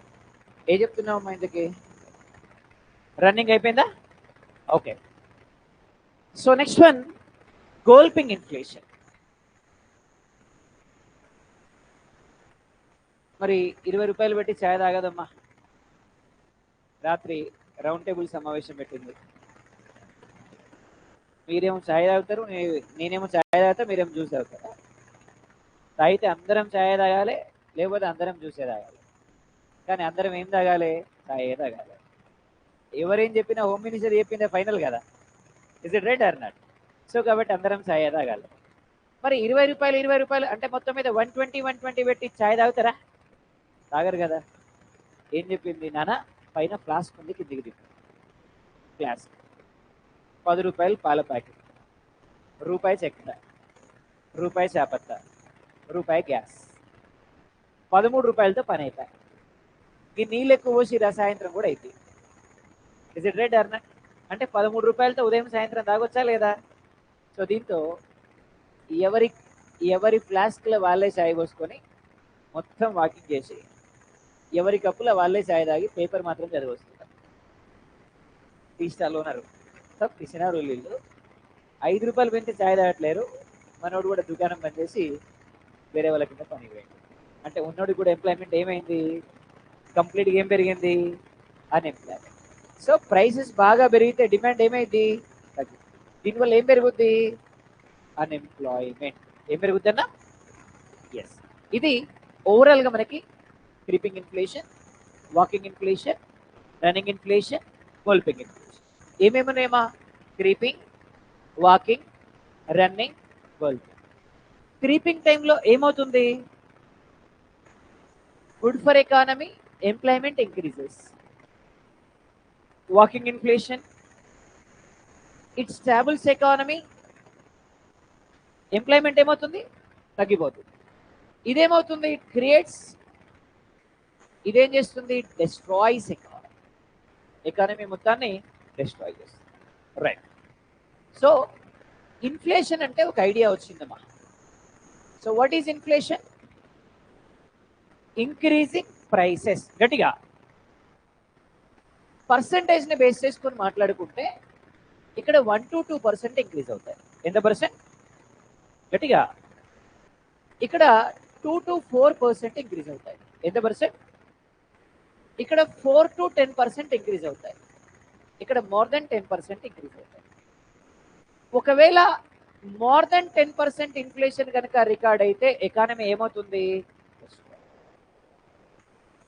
ఈరోజు శ్రీలంకలో 22.6% ఇన్ఫ్లేషన్ రికార్డ్ అయిందమ్మా.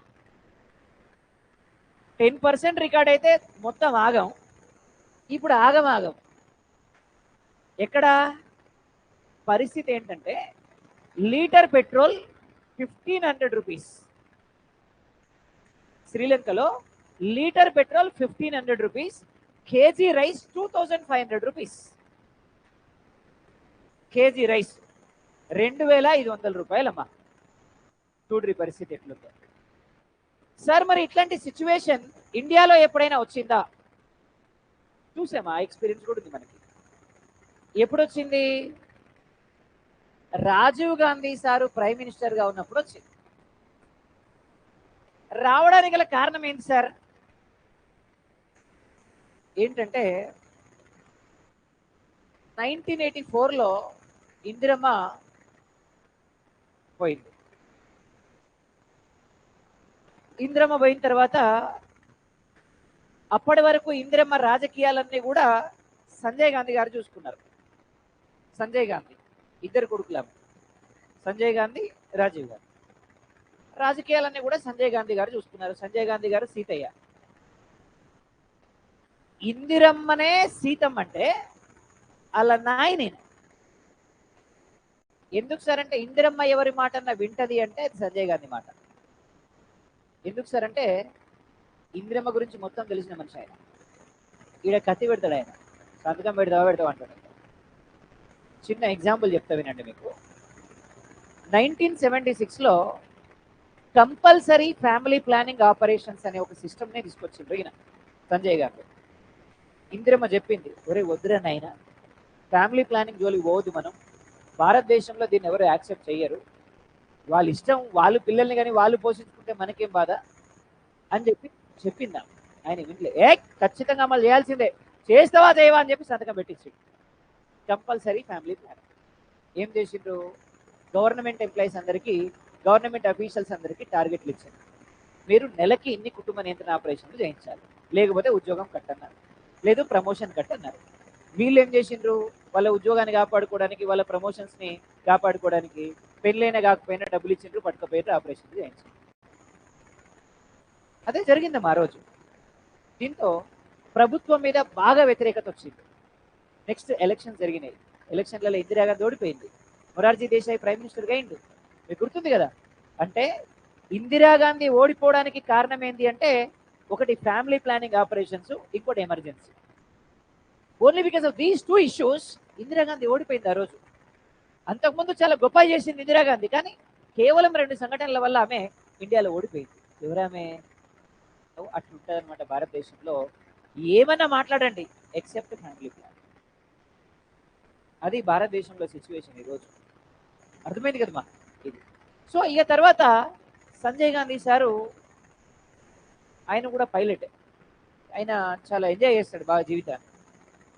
ఇప్పుడు మన పోరగాళ్ళు అప్పుడప్పుడు బండిని పనుకోబెట్టి లేపుతారుగా, అట్లా విమానాలు ఆడుతూ ఆడుకుంటాడు ఆయన. బాగా పైకి తీసుకుపోతాడు, ఇంజన్ ఆఫ్ చేస్తాడు, కిందికి వస్తాడు, మళ్ళీ పైకి పోతాడు, ఇట్లా ఆడుకుంటుంటాడు ఆయన. ఒకసారి పైకి పోయి ఇంజన్ ఆఫ్ చేసిండు, కిందికి వచ్చింది, ఇక పోలే పైకి. అర్థమైంది కదా. అట్లా చనిపోయింది ఆయన. ఎవరైనా? సంజయ్ గారు. తర్వాత ఇక రాజకీయ వారసులు లేరు ఆమెకి. అన్ఫార్చునేట్లీ 1984లో ఇందిరాగాంధీ చనిపోయారు. అప్పటి వరకు రాజీవ్ గాంధీ గారు ఏంటి అంటే, ఆయన పైలటు, సారు పైలటు, విమానాలు నడుపుతుండే. సార్కి అప్పటి వరకు 2 తెలుసు, ఒకటి సోనియమ్మ, 2 కూడా సోనియమ్మ. అంటే సోనియమ్మ తప్ప ఏం తెలియదు సార్కి పెద్దగా, కాబట్టి సోనియమ్మ తెలుసు. ఈ సారు విమానం ఎప్పుడు లండన్కే పోతుండే, ఎందుకంటే సోనియమ్మ మేడం అప్పుడు అక్కడే ఉంది లండన్. ఇక పోయిండు మేడంని పట్టుకొచ్చు. ఇక వాళ్ళ పెళ్ళి అయింది, అది వేరే విషయం, మనకు అనవసరం, అది వాళ్ళ పర్సనల్. అయితే 84లో ఇందిరాగాంధీ చనిపోగానే ఈయన ప్రైమ్ మినిస్టర్ అయ్యాడు. ఎవరైనా? రాజీవ్ గాంధీ. ఏం చేయాలి, ఏదో ఒకటి చేయాలి ప్రైమ్ మినిస్టర్ అయిన తర్వాత. ఇస్ ఇట్ రైట్ అన్నాడు. మరి ఏం తెలుసు ఈయనకి? టెక్నాలజీ, ఇన్ఫర్మేషన్, ఇవంతా తెలుసు. అప్పుడు ఏం చేసిండు ఈయన? ఇండియాలో టెక్నాలజీని ఇంట్రడ్యూస్ చేసిండు. ఇండియాలో టెక్నాలజీని ఇంట్రడ్యూస్ చేసినటువంటి ప్రైమ్ మినిస్టర్ ఎవరు సార్ అంటే రాజీవ్ గాంధీ. ఇవాళ ఉన్న ఇంటర్నెట్, ఇవాళ ఉన్న ఆప్టికల్ ఫైబర్, ఇవాళ ఉన్న 5Gలు గీజీలు ఇవన్నీ ఉన్నాయి కదమ్మా. ఇదంతా ఎప్పుడు వచ్చింది? 1985లో వచ్చింది, రాజీవ్ గాంధీ గారి పీరియడ్లో వచ్చింది. తెలంగాణలో ఒక ఆయన చెప్పుకుంటుంటాడు, ఫాదర్ ఆఫ్ ఐటీ నేనే అని. మీకు అర్థమైంది కదా, నేను చెప్పాల్సిన అవసరం లేదు. ఫాదర్ ఆఫ్ ఐటీ నేనే. భారతదేశంలో ఇగో మొత్తం హార్డ్ డిస్క్, గీ డిస్క్లు అన్ని కొనుక్కొచ్చి ఫిట్ చేసి ఇక్కడ పెట్టిన నేనే. ఇక లేకపోతే ఐటీఐ లేదని చెప్తుంటాడు ఒక ఆయన. ఈయనప్పుడు మరి షెడ్యూల్ వేసుకుంటూ లేదో మనకు తెలియదు ఐటీ వచ్చినప్పుడు మన దేశానికి. నిజంగా చెప్పాలంటే is it right or not? ఎందుకు సార్ అంటే, మనకాడ 1984లో వచ్చింది ఐటీ, ఇన్ఫర్మేషన్ టెక్నాలజీ. అప్పటిది ఐటీ. 1984లో ఐటీ వచ్చినప్పుడు అప్పుడు నెదురుమల్లి జనార్దన్ రెడ్డి ముఖ్యమంత్రిగా ఉన్నారు ఇక్కడ తెలంగాణలో, ఉమ్మడి ఆంధ్రప్రదేశ్ రాష్ట్రం అప్పుడు. అంటే నెదురుమల్లి జనార్దన్ రెడ్డి గారు ముఖ్యమంత్రిగా ఉన్నప్పుడు తెలంగాణ ప్రాంతంలో ఐటీ వచ్చింది, ఆంధ్రప్రదేశ్లో ఐటీ వచ్చింది. అట్లా వచ్చి ఐటీని డెవలప్ చేసినటువంటి వ్యక్తి ఎవరంటే చంద్రబాబు నాయుడు గారు. 1998లో ఇక్కడ తెలుసు మీ అందరికి, హైటెక్ సిటీ అని ఒకటి ఏర్పాటు చేసి ఇక్కడ ప్రపంచానికి గుర్తింపు తీసుకొచ్చినటువంటి వ్యక్తి ఎవరు అంటే చంద్రబాబు నాయుడు. ఐటీ ప్రజ్ఞ అంటే హైదరాబాద్లో ఐటీ ఉంటుంది. సో మైక్రోసాఫ్ట్ని హైదరాబాద్కి తీసుకొచ్చి, సో ఆయన్ని ఇక్కడికి తీసుకొచ్చి ఐటీని భారతదేశంలో ఎస్పెషల్లీ హైదరాబాద్, ఆంధ్రప్రదేశ్లో పరిచయం చేసినటువంటి వ్యక్తి ఎవరు అంటే చంద్రబాబు నాయుడు. అగో డెఫినెట్గా ఈ ప్రాంతంలో ఐటీ వచ్చింది అంటే దానికి ఇద్దరు కారణం. భారతదేశానికి అయితే రాజీవ్ గాంధీ, అదే హైదరాబాద్కి అయితే చంద్రబాబు నాయుడు, ఆంధ్రప్రదేశ్కి అయితే చంద్రబాబు నాయుడు. వీళ్ళిద్దరే కారణం అంతే. 100% మంచి అయినా చెడైనా వీళ్ళకే ఆ క్రెడిట్ పోయేది, ఇంకెవరికి సంబంధం లేదు. ఒక ఆయన చెప్పుకుంటాడు, ఇందాక చెప్పిన కదా, అట్లా చెప్పుకుంటాడు. అర్థమైందా? అది. సో ఇన్ఫ్యాక్ట్ నిజంగా చెప్పాలంటే ఆయన చదువుకున్న దానికి ఐటీకి సంబంధం లేదు. ఆయన బయోటెక్నాలజీ ఐటీ ఒకటి కాదు, టెక్నాలజీ ఉంటే రెండు ఒకటి కావు. చివరికి technology, information technology, biotechnology both are different. మనలాంటి వాళ్ళు చెప్తే వినాలే మనం అంతే. ఏమని రెండు ఒకటే అంటే is it true or not? అవునా కాదమ్మా? అట్లుంటారు జనాలు భారతదేశంలో. సందు దొరికితే డబ్బానే, ఇక సందు దొరికితే రెండు అవి ఉంటాయి, కొట్టుకునే ఇట్లా కొట్టేయి, ఇక వాయించుడే. ఇక ఇది పరిస్థితి ఇవాళ. Is it true or not? కానీ వాస్తవానికి ఎవరు తీసుకొచ్చింది సార్ అంటే రాజీవ్ గాంధీ గారు. భారతదేశంలో ఇన్ఫర్మేషన్ టెక్నాలజీ తీసుకొచ్చినటువంటి పర్సన్ ఎవరంటే రాజీవ్ గాంధీ. కంబైన్డ్ ఆంధ్రప్రదేశ్లో అప్పుడు నెదురుమల్లి జనార్దన్ రెడ్డి గారు ఉన్నారు. ఆ తర్వాత దాన్ని డెవలప్ చేసింది ఎవరు అంటే చంద్రబాబు నాయుడు గారు డెవలప్ చేసింది. 100% ఈ క్రెడిట్ వాళ్ళిద్దరిదే. ఇంకెవరైనా చెప్తే అదంతా ఉత్తముచ్చడంతే, వాళ్ళ డబ్బాలు కొట్టుకోవడానికి అంతే. అర్థమైందా? అది. సో కాబట్టి ఇది ఆ రోజు వచ్చింది. కానీ వాస్తవం చెప్పాలంటే ఆ రోజు మనకి ఐటీ ఎక్కర్లేదు. ఎందుకు అక్కర్లేదు అంటే ఆ రోజున్న సిచ్యువేషన్ వేరు. Is it right or not? ఇప్పుడు మనకి ఇంట్లో తినడానికి లేనప్పుడు స్మార్ట్ ఫోన్ ఎందుకు? Is it right or not? ఇప్పుడు స్మార్ట్ ఫోన్లో కూడా ఐఫోన్ కొనుక్కుంటా అంటే ఎవడన్నా చూస్తాడా? నోట్లో అమ్ముతాడు పిలిచి మరి. నిజంగా చెప్పాలంటే అవునా కాదమ్మా? Is it true or not? మరి నీకు ఇంట్లో తినడానికి లేనప్పుడు ఐఫోన్ ఎందుకు రాని? అవునా కాదమ్మా? ఇప్పుడు మనం ఇంట్లో తినడానికి లేనప్పుడు దేని గురించి ఆలోచించాలి? తినడం గురించి ఆలోచించాలి. Is it true or not? అంతేగాని ఐఫోన్ గురించి, స్మార్ట్ ఫోన్ గురించి, లేదంటే కొత్తగా వచ్చిన ఫోన్ల గురించి ఆలోచిస్తే ఊకుంటారు ఎవడన్నా? Is it right or not? అగో అది ఆ రోజు కూడా సిచ్యువేషన్ అదే మంది. ఎందుకంటే ఆ రోజున్న సిచ్యువేషన్ ఏంటంటే ఇంట్లో దేశంలో లేదు అంటే there is no proper food grains in India. కానీ ఆ టైంలో ఏమన్నారు? ఐటీ అన్నారు. ఆ రోజు జరిగిన మిస్టేక్ అది. సో దీంతో ఆ రోజున్న సిచ్యువేషన్ ఏంటి అంటే మనది క్లోజ్డ్ ఎకానమీ. క్లోజ్డ్ ఎకానమీ అంటే ఎక్స్పోర్ట్స్ లేవు. ఒకవేళ ఎక్స్పోర్ట్స్ ఇంపోర్ట్స్ మీద బ్యాన్ తీసేయాలి అంటే దేని మీద తీసేయాలి? ఎక్స్పోర్ట్స్ మీదనా, ఇంపోర్ట్స్ మీదనా? ఎక్స్పోర్ట్స్ మీద బ్యాన్ ఎత్తేయాలమ్మా. ఎక్స్పోర్ట్స్ ఆర్ ఇంపోర్ట్స్ మీద బ్యాన్ ఎత్తేయాలంటే దేని మీద బ్యాన్ తీసేస్తే బాగుంటుంది? Exports or imports? ఒకవేళ ఇంపోర్ట్స్ మీద బ్యాన్ తీసేస్తే ఫారెన్ గుడ్స్ అని మన దేశానికి వస్తాయమ్మా, చీప్కి ఇస్తారు. అప్పుడు మన దేశంలో గుడ్స్ ఎవడు కొంటాడు? Is it right or not? అప్పుడు ఏం చేయాలి మనం? ఎక్స్పోర్ట్స్ మీద బ్యాన్ ఎత్తేయాలి. అప్పుడు మన దేశం నుంచి గూడ్స్ అన్ని ఎక్కడికి వెళ్తాయి?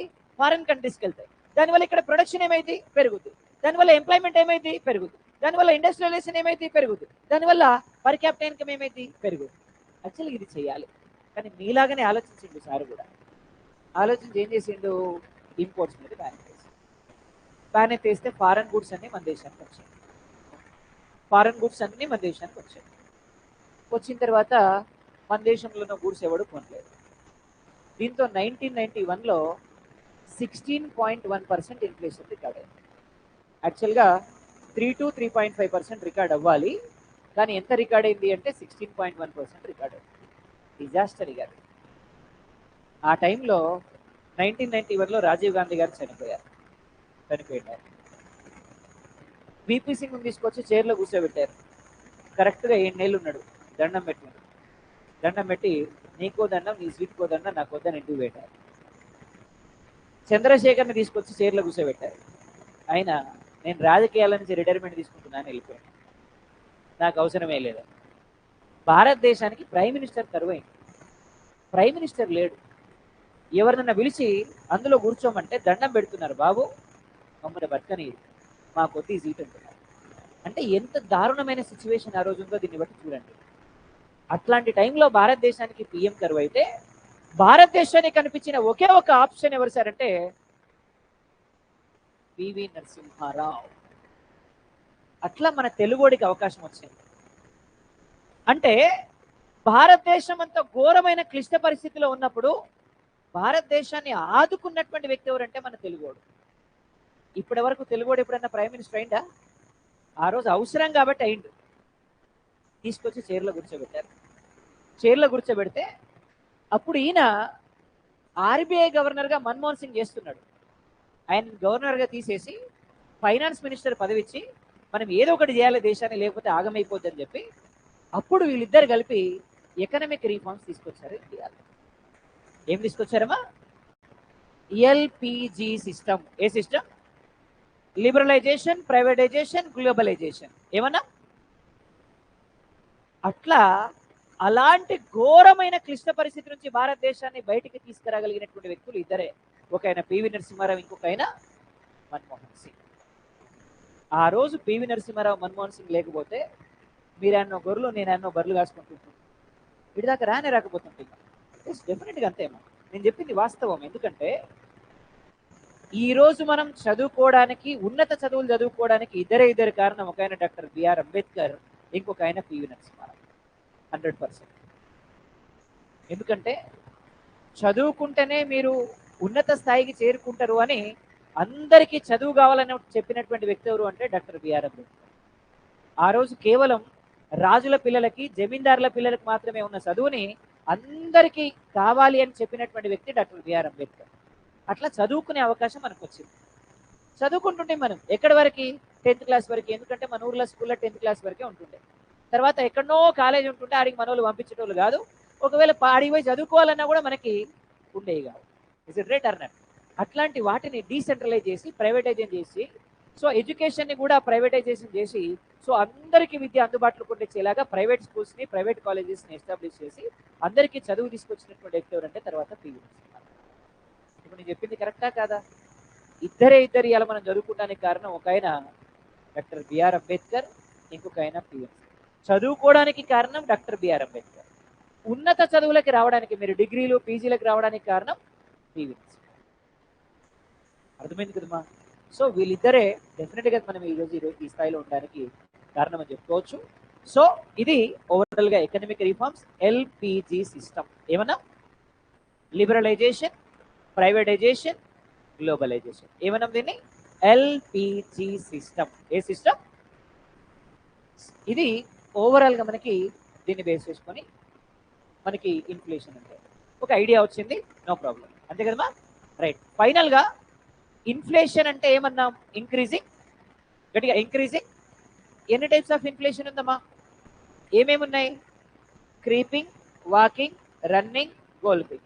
క్రీపింగ్ టైంలో ఎంత పర్సెంట్ పెరుగుతాయి? 1 to 2%. గుడ్డా బ్యాడా? గుడ్. దెన్ వాకింగ్ టైంలో ఎంత పెరుగుతాయి? 2 to 4. గుడ్డా బ్యాడా? ఏమైంది? స్టేబుల్. నెక్స్ట్ ఏమన్నాం? రన్నింగ్. ఎంత పర్సెంట్ పెరుగుతాయి? గట్టిగా 4 to 10%. ఏమైంది? Economy tension. నెక్స్ట్ ఏమన్నాం? More than 10%. ఏ ఇన్ఫ్లేషన్? Galloping inflation. ఏ ఇన్ఫ్లేషన్? ఏమైంది? ఎకానమీ ఎంత? డిస్ట్రాయ్. ఇండియాలో మనకి గోల్పింగ్ ఇన్ఫ్లేషన్ రికార్డ్ అయిందా? ఎస్. ఏ ఇయర్లో? 1991లో. ఇప్పుడు శ్రీలంకలో ఉన్న ఇన్ఫ్లేషన్ ఏంటి? Galloping inflation. ఏ ఇన్ఫ్లేషన్? అర్థమైంది కదమ్మా? రైట్. ఇన్ఫ్లేషన్కి ఆపోజిట్ డిఫ్లేషన్. ఇన్ఫ్లేషన్కి ఆపోజిట్ ఏంటమ్మా? గట్టిగా చెప్పాలా? గట్టిగా. ఇన్ఫ్లేషన్ టైంలో ప్రైసెస్ ఏమవుతాయమ్మా? డిమాండ్ ఏమవుతామా? డిక్రీజా, ఇంక్రీజా? ప్రైసెస్ పెరిగితే డిమాండ్ తగ్గుతుంది కదమ్మా. కాబట్టి డిమాండ్ ఏమైతే తగ్గు. అర్థమైంది కదా? మరి డిఫ్లేషన్ టైంలో ప్రైసెస్ తగ్గుతాయి. ఒకవేళ ప్రైసెస్ తగ్గితే డిమాండ్ ఏం కావాలి? గట్టిగా. కానీ డిమాండ్ డిక్రీజ్ అవుతుంది. వై? నేను అడిగిన క్వశ్చన్ మీకు అర్థమైంది కదమ్మా? నేను ఏమంటున్నా, జనరల్గా ప్రైసెస్ తగ్గితే డిమాండ్ పెరగాలి, కానీ డిమాండ్ తగ్గుద్ది. Why?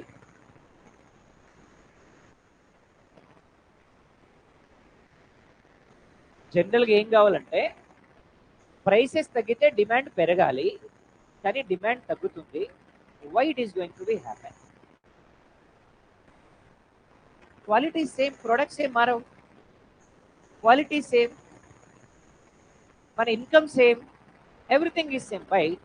But why it is decreasing? Alternative products ఉంటాయి, అవి కూడా కొనరమ్మా, వాటికి కూడా డిమాండ్ తక్కువ ఉంటుంది. చూద్దాం ఒకసారి, వినండి. మనకి చికెన్ తినే అలవాటు. ఎట్లా? వారానికి 5 రోజులు అంతే. తెలుగు బిడ్డలంటేనే నాన్ వెజ్ ప్రియులు. ఇస్ ఇట్ రైట్ అన్నారు? ముక్క లేకపోతే ముద్ద తినే ముచ్చడే లేదు, అంతే. ఇక ఏదో ఒక పూట ఉండాలి ఖచ్చితంగా, ముక్క అయితే. ఏం లేకపోతే ఎగ్గని ఉండాలి, కానీ నాన్ వెజ్ అయితే ఉండాలి అంతే. ఇస్ ఇట్ రైట్ అన్నారు? నాన్ వెజ్ ప్రియులు మన వాళ్ళంతా. వారంలో 5 రోజులు, 2 రోజులు వదిలేస్తారు, పాపం బతకని అని వదిలేస్తారు వాళ్ళు. మాక్సిమం 5 రోజులు న్యాయం చేస్తారు. ఎట్లా తింటారు సార్ అంటే, అట్లా పోతున్నప్పుడు చికెన్ కనిపించి, కోడి కనిపించింది అనుకో, మనల్ని చూసి అరిచింది అనుకో, అవ్వ ఎంత బలిపోయినా నన్ను చూసి అరుతావా అని మరీ కోయించుకొని పోతారు మన వాళ్ళు. అవునా కదమ్మా? అట్లా తింటారు మన వాళ్ళు. ఏ రేంజ్లో తింటారు సార్ మన వాళ్ళు అంటే, 200 కేజీ ఉందమ్మా, కేజీ తింటారు, కేజీ తింటారు అంతే. 400 కేజీ అయిందమ్మా, హాఫ్ కేజీ తింటారు. 800 కేజీ అయిందమ్మా, పావు కేజీ తింటారు. తినడం అయితే ఆపరు. ఇస్ ఇట్ రైట్ అన్నారు? ఇక్కడ నెంబర్లు పెరుగుతున్న కొద్దీ ఈడ నీళ్లు పెరుగుతాయి. ఇక్కడ నెంబర్లు పెరుగుతున్న కొద్దీ కూరలో నీళ్లు పెరుగుతాయి. మీకు అర్థమైంది కదా? ఇస్ ఇట్ రైట్ అన్నారు? 200 కేజీ ఉన్నప్పుడు ఎట్లా తింటాం సార్ అంటే, 6 నెలల తర్వాత ఇంటికి పోతే అమ్మ చేసి పెడితే చూసిర్రా, డ్రైగా, ఓన్లీ ఫ్రై. అగో అట్లా. అదే 3-4 నెలలు ఇంటికాడ ఉన్నప్పుడు అమ్మ చేస్తే చూసిర్రా, కొద్దిగా సూపు, కొద్దిగా పీసెస్. అయితే 800 కేజీ ఉన్నప్పుడు హాస్టల్లో పెడతారు చూసిర్రా, ఎక్కడో ఒక పీస్ అట్ట తగులుద్ది అంతే. అమ్మ ఇది చికెన్ అనుకునేలోపు అయిపోద్ది. ఇస్ ఇట్ రైట్ అన్నారు? అగో అట్లా అన్నట్టు. అవునా కదమ్మా? అగో దిస్ ఇస్ వాట్. అంటే ఏమర్థమైంది మీకు దీన్ని బట్టి? ఊకే ఇంటికాడ కూడా ఉండొద్దు, ఎప్పుడో ఒకసారి ఇంటికి పోవాలి, అప్పుడు మంచిగా పెడతారని అర్థమైందా? ఇంకేమైనా అర్థమైందా? వాట్ మై ఇంటెన్షన్ ఈస్, నేనేం చెప్పాలనుకున్నా మీకంటే, ప్రైసెస్ పెరిగితే క్వాంటిటీ ఆఫ్ ది గూడ్స్ తగ్గుతాయి, but we never stop purchasing goods. అర్థమైందా నేను చెప్పిన statement? When prices increase, quantity of the goods decreases, but people never stop purchasing goods at the time of inflation. అర్థమైందమ్మా? Prices పెరిగితే quantity of goods తగ్గుతాయి. మనం 10 కొనే కాడ 2 కొంటాం, కానీ కొనడం అయితే ఆపం at the time of inflation. అర్థమైంది కదమ్మా? సో ఇది మనకి ఇన్ఫ్లేషన్ టైంలో. At the time of inflation people will stop the purchase, people never stop the purchasing goods, quantity of the goods decreases. ఈ స్టేట్మెంట్ మీకు అర్థమైంది కదా? అట్లా హ్యాపీగా సరిపోతుంది మా జీవితం. November 8, 2016 రాత్రి 8:30కి పెద్ద ఆయన 500, 1000 రూపాయలు బ్యాన్ అన్నాడు. అకౌంట్లో 1,00,000 రూపాయలు ఉన్నాయి, జేబులో రూపాయి లేదు. కేజీ చికెన్ 20 రూపాయలు అయింది. ఎంత బాధ అనిపిస్తుంది? పగోడి కూడా ఇట్లాంటి కష్టాలు రావద్దు అనిపిస్తుందా లేదమ్మా? ఎందుకంటే 800 కేజీ ఉన్నప్పుడు పావు కిలో తిన్న రేంజ్ మంది. 20 రూపీస్ కేజీ అయితే ముక్క కాదు బొక్క కూడా తినలేని పరిస్థితి. పోనీ మనక డబ్బులు లేవా? 1,00,000 రూపాయలు ఉన్నాయి, కానీ అకౌంట్లో ఉన్నాయి. మనకాడ క్యాష్ ఉందా? మరి ఏం చేయాలా? ఇక నువ్వే కావాలి. నీలాంటి మొగోడు ఎవడు లేడంట ఆడ ఫోన్పే చేస్తాను. ఫోన్పే చేస్తాడంట. యాడుందా ఫోన్పే? అప్పుడు నేను మాట్లాడేది November 8. ఎక్కడిది ఫోన్పే? కనిపెట్టినావు నువ్వేమన్నా? ఇస్ ఇట్ రైట్ అన్నారు? ఈయన ఓతుకుండాలి మనిషికి, ఊకనే ఇచ్చే తీసుకోవద్దు. అవునా కదా? మనం చెప్పింది కరెక్టా కదా? అయిగా చూడు మరి. సరే ఇప్పుడు గురించి మాట్లాడినా ఒక లెక్క, అవునా కదా? అయ్యాలా అయితే డెబిట్ కార్డు, లేదు అంటే క్యాష్ తప్ప వేరే ఆప్షన్ ఉందా? ఇక మరి ఈ మొగోడు పోయి ఫోన్ పే చేస్తాడట. రైట్. అయితే ఏమైతే సార్ అంటే, దీన్ని ఏమనాలి మనం? డిఫ్లేషన్. ఏమనాలమ్మా? గట్టిగా ఏమనాలమ్మా? ఏం సార్ డిఫ్లేషన్ అంటే? మనీ సప్లై ఏమైంది మార్కెట్లో? తగ్గిపోతుంది. గట్టిగా, మనీ సప్లై ఏమైంది మార్కెట్లో? సో మనీ సప్లై మార్కెట్లో తగ్గిపోతే people are unable to purchase the goods.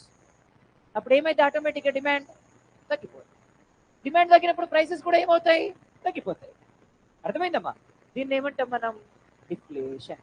అంటే డిఫ్లేషన్ టైంలో మనీ సప్లై ఏమవుతుందమ్మా? దానివల్ల డిమాండ్ ఏమైంది? దానివల్ల ప్రైసెస్ ఏమవుతాయి? ఇప్పుడు దీన్ని బట్టి ఇన్ఫ్లేషన్ టైంలో మనీ సప్లై ఏమైతుందమ్మా? ఎక్కువ మంది ఎక్కువ కొంటారు కదమ్మా. ఎక్కువ కొంటున్నప్పుడు మార్కెట్లో మనీ సప్లై ఏమైంది? ఇంక్రీజ్ అయిపోతుంది. అర్థమైందా? సో డిఫ్లేషన్ టైంలో మనీ సప్లై తగ్గుద్ది, ఇన్ఫ్లేషన్ టైంలో మనీ సప్లై. అర్థమైంది కదా? ఇప్పుడు చూద్దాం. ఇన్ఫ్లేషన్ టైంలో సిఆర్ఆర్ని ఇంక్రీజ్ చేస్తారా, డిక్రీజ్ చేస్తారా? ఎస్ఎల్ఆర్ని ఇంక్రీజ్ చేస్తారా, డిక్రీజ్ చేస్తారా? ఆర్ఆర్ని ఇంక్రీజ్ చేస్తారా, డిక్రీజ్ చేస్తారా అనేదే మానిటరీ పాలసీ. సో ఇన్ఫ్లేషన్ని కంట్రోల్ చేయడానికి ఆర్బీఐ తీసుకునేటువంటి యాక్షన్నే మనం ఏమనాలి? గట్టిగా ఏమనాలమా? So what is mean by monetary policy? Action taken by the RBI to control inflation. Action taken by RBI to control inflation is called ఏమనాలి? గట్టిగా ఏమనాలి? మానిటరీ పాలసీ అనాలి. What is monetary policy? Action taken by RBI to control. ఇప్పుడు inflation టైంలో money supply ఏమవుతుందమ్మా? అంటే money supply పెరుగుతుందంటే demand ఏమైనట్టు? ఇంక్రీజ్. డిమాండ్ ఏమైనట్టు? డిమాండ్ పెరిగితే మనీ సప్లై ఏమైంది? డిమాండ్ పెరగడం అంటే ఎక్కువ కొనడం. Is it right or not? ఎక్కువ కొంటున్నాము అంటే మనీ సప్లై ఏమైతుంది? ఇప్పుడు ఏం చేయాలి? మనీ సప్లైని తగ్గించాలి. అంటే ఏం చేయాలి? కొనకుండా చేయాలి. అర్థమైందమ్మా? ఎవరు ఎక్కువ కొంటే ఆర్బీఐ కొనకుండా చేస్తే దాన్ని మానిటరీ పాలసీ అంటారు. ఎవరు కొనకపోతే కొనేలాగా చేస్తే దాన్ని మానిటరీ పాలసీ అంటారు. ఎవరు చేస్తారు ఈ రెండు? ఎక్కువ కొంటే కొనకుండా చేస్తుంది, కొనకపోతే కొనేలాగా చేస్తుంది. రెండు చేసే బాధ్యత ఎవరిది? ఈ రెండింటిని మనం ఏమనాలా? మానిటరీ పాలసీ ఏమనాలి? చూద్దాం ఎట్లా చేస్తుంది సార్, చూద్దాం ఇప్పుడు ఒకసారి. నేను టీవీ కొందామని పోయినమ్మా. టీవీ పోయేటప్పుడు అనుకున్నా 10,000, రూపాయి కూడా ఎక్కువ పెట్టే ముచ్చట్లేదు. 10,000 టీవీ కొనుక్కోవాలని పోయినా. ఎదురుగా ఇక్కడ బజాజ్ ఎలక్ట్రానిక్స్ అని ఒకటి ఉంటుంది, తెలుసు కదా మీకు, ఆడ ఆ చౌరస్తా దగ్గర. అక్కడికే పోయినా. సేల్స్ మెన్ వచ్చిండు. ఏం కావాలి సార్ అన్నాడు. 10,000 ఒక మంచి టీవీ కావాలివా? ఆయన ఒకటే మాట అన్నాడు, ఏం చూస్తారు సార్ మీరు 10,000 టీవీ? ఏంది మీ ఉద్దేశం? 10,000 బట్టి కొంటారు, గట్టిగా హీరో కనబడితే హీరోయిన్ కనబడదు, హీరోయిన్ కనబడితే హీరో కనబడదు, ఏం చూస్తారు సార్ మీరు 10,000 టీవీ? ఇగో మన కాడ 1,00,000 రూపాయలకు టీవీ ఉంది, బోర్డు అంత ఉంటుంది సార్. ఒకటేసారి ఇవ్వద్దు మీరు 1,00,000, నెలకి 2,500 రూపాయలు ఇవ్వండి. ఆధార్ కార్డు ఉందా సార్? ఉంటే చాలు, ఇక ఏం అక్కర్లేదు. కావాలంటే కూర్చొని కూర్చొని ఆలోచించుకోండి అని కూర్చోబెట్టి కాఫీ తెప్పించి పోత పోతక మాట అన్నాడు, మళ్ళా కొంటరా సార్ టీవీ అన్నాడు. అప్పటి వరకు నాకు ఆలోచన రాలే. ఆ మాట అనగానే కొత్త ఆలోచన వచ్చింది. అవును రవి, మళ్ళీ కొంటామో మనం టీవీ, కొనేదేదో మంచిదే కొంటే అయిపోద్ది కదా. ఇస్ ఇట్ రైట్ అన్నాడు. అయినా 1,00,000 రూపాయలు కూడా కట్టమన్నాడు, ఒకటేసారి కట్టమన్నాడు. అయినా నెలకి 2,500 కదా. 2,500 కట్టలేమా అని పిలిచి 20,00,000 రూపాయల టీవీ. పోయేటప్పుడు ఏమనుకున్నాం, వచ్చేటప్పుడు ఏమైంది? ఎవరు దీనికి కారణం? సేల్స్ మెనా, కాఫీయా, నేనా, బ్యాంకా? ఎవరు కారణం? నువ్వు కొనుక్కోనంటే సేల్స్ మెన్ బలవంతంగా ఇంటికి పంపిస్తాడమ్మా. మరి ఆయనట్టయితే కారణం ఎవరు? కారణం బ్యాంక్. ఎవరు కారణం? ఎందుకని? తక్కువ రేట్ ఆఫ్ ఇంట్రెస్ట్కి ఈఎంఐ ఇస్తుంది. అందుకని నాకు అవసరం ఉన్నా లేకపోయినా నేను ఏం చేసిన, కాస్ట్లీ గుడ్స్ కొన్నాను. Is it right or not? కాబట్టి నాలాగానే అందరూ పర్చేజ్ చేసిరనుకోండి, ప్రైసెస్ పెరుగుతాయా లేదా? ఇన్ఫ్లేషన్ ఏమైంది? పెరుగుద్ది. Yes or no? ఇప్పుడు ఇన్ఫ్లేషన్ని కంట్రోల్ చేయాల్సిన బాధ్యత ఎవరిది? గట్టిగా ఎవరిది? ఇప్పుడు ఇన్ఫ్లేషన్ని కంట్రోల్ చేయాలి. ఎవరు చేయాలి? అందుకని ఏం చేస్తుంది ఆర్బీఐ? రేట్ ఆఫ్ ఇంట్రెస్ట్ని పెంచుతుంది. ఏం పెంచుద్దన్నా? ఎవరు? ఏం పెంచుద్దామా? అర్థమైందా? ఇప్పుడు మా టీవీ చూసి మా పక్కింటి అయినా, సార్ బాగుంది మీ టీవీ, నేను కూడా ఒకటి కొంటా, చాలా పోదాం పారి అని చెప్పి మళ్ళీ పోయినా. పోగానే సేల్స్ మెన్ పిలిచినాం, సేమ్ మా టీవీ లెక్కనే ఉండాలివా, అట్లాంటిది అని చెప్పి అడిగినాం. సేల్స్ మెన్ ఒకటే మాట చెప్పాడు, సార్ అప్పుడు ఉన్న ప్రైసెస్ ఇప్పుడు లేవు, 30,000 రూపీస్ డౌన్ పేమెంట్ చేయాలి, 1 ఇయర్కే ఇస్తారు మీకు, నెలకి 7,500 కొట్టాలి, 1 yearలో కట్టాలి, 14% రేట్ ఆఫ్ ఇంట్రెస్ట్, మొత్తం అయిపోయేసరికి 1,50,000 అయింది. ఆ పక్కింటి ఆయనని అవసరమా సార్ మనకి? నీ ₹1,00,000 టీవీలో గదే బొమ్మ కనబడుతుంది, నాకు 10,000 టీవీలో అదే బొమ్మ కనబడుతుంది, నాకు 10,000 టీవీ చాలు సార్ అని 10,000 టీవీ. ఆయన 10,000 టీవీ కొనడానికి కారణం ఎవరు? బ్యాంక్. నేను ₹1,00,000 టీవీ కొనడానికి కారణం ఎవరు? దీన్ని ఏమనాలి? Monetary policy. ఏమనాలమ్మా? క్లారిటీ వచ్చింది కదా? అంటే ఇన్ఫ్లేషన్ టైంలో మనీ సప్లై ఏమవుతుంది? గట్టిగా, ఈ మనీ సప్లైని ఏం చేయాలి? తగ్గించాలి. మనీ సప్లై తగ్గించాలి అంటే రేట్ ఆఫ్ ఇంట్రెస్ట్ ఏం చేయాలి? గట్టిగా, రేట్ ఆఫ్ ఇంట్రెస్ట్ ఏం చేయాలి? అంటే ఇన్ఫ్లేషన్ టైంలో రెపో రేట్ పెరుగుతా తగ్గుతా?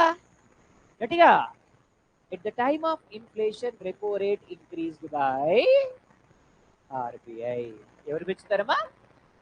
దీన్నే మనం ఏమనాలి? Monetary policy. ఏమనాలి? ఇన్ఫ్లేషన్ టైంలో రెపో రేట్ ఏమైంది? గట్టి చెప్పాలా? What about CRR? Increase or decrease? Cash reserve ratio పెరుగుతా తగ్గుతామా? Then what exactly CRR? Security deposit maintain by the banks in RBI. ఇప్పుడు ఇవి పెరుగుతాయా తగ్గుతాయా? ఎందుకమ్మా? ఎందుకు పెరుగుతాయి? ఏం సప్లై తగ్గించాం మనం? మనీ సప్లై ఇంకా తగ్గించలేదమ్మా. నేనేమంటున్నంటే ఇన్ఫ్లేషన్ వచ్చింది, మనీ సప్లై పెరిగింది. ఇప్పుడు మనీ సప్లై పెరిగినప్పుడు సిఆర్ఆర్ పెరుగుద్దా తగ్గుద్దా అంటున్నాను. నా క్వశ్చన్ మీకు అర్థమైందమ్మా? నేనేమంటున్నా, ఇన్ఫ్లేషన్ టైంలో సిఆర్ఆర్ పెరుగుద్దా తగ్గుద్దా అనేది క్వశ్చన్. ఇన్ఫ్లేషన్ టైం అంటే ఏంటి? మనీ సప్లై ఎక్కువ ఉన్న టైం. మనీ సప్లై ఎక్కువ ఉన్నప్పుడు సిఆర్ఆర్ పెరుగుద్దా తగ్గుద్దా? అమ్మా ఒక మాట గుర్తుపెట్టుకోండి, ఇప్పుడు మార్కెట్లో మనీ సప్లై పెరగడానికి కారణం బ్యాంకా, మన దగ్గర డబ్బులు ఉందా? బ్యాంకే కదా. అంటే ఎక్కువ మంది ఎక్కువ వస్తువులు కొన్నారు, దేనివల్ల? లోన్లు తీసుకునే డబ్బులుండా, క్రెడిట్ కార్డులు లోన్లు తీసుకునే కదా. ఇప్పుడు క్రెడిట్ కార్డులు లోన్లు తీసుకొని కొన్నారు కాబట్టి మనీ సప్లై పెరిగింది. Is it right or not? ఇప్పుడు మళ్ళీ ఇవి తిరిగి కట్టాలా లేదా? బ్యాంక్కి కట్టాలి అన్నప్పుడు సేమ్ అమౌంట్ కడతారా, విత్ రేట్ ఆఫ్ ఇంట్రెస్ట్ కడతారా? ఇప్పుడు రేట్ ఆఫ్ ఇంట్రెస్ట్ కడతారు అంటే బ్యాంకు ₹1,000 సప్లై చేస్తే ₹1,000 తిరిగి బ్యాంక్ వస్తాయా, 1,200 వస్తాయా? 1,200 వస్తాయి అంటే ఎక్స్ట్రా 200 వచ్చినట్టే కదా. అప్పుడు ఏమైనట్టు? ఎన్డిటిఎల్ ఏమైనట్టు? ఎన్డిటిఎల్ పెరిగింది అంటే సిఆర్ఆర్ పెరిగినట్ట తగ్గినట్ట? కాబట్టి సిఆర్ఆర్ ఏమైంది? గట్టిగా, ఇప్పుడు ఎన్డిటిఎల్ పెరిగింది అంటే ఎస్ఎల్ఆర్ కూడా ఏమైంది?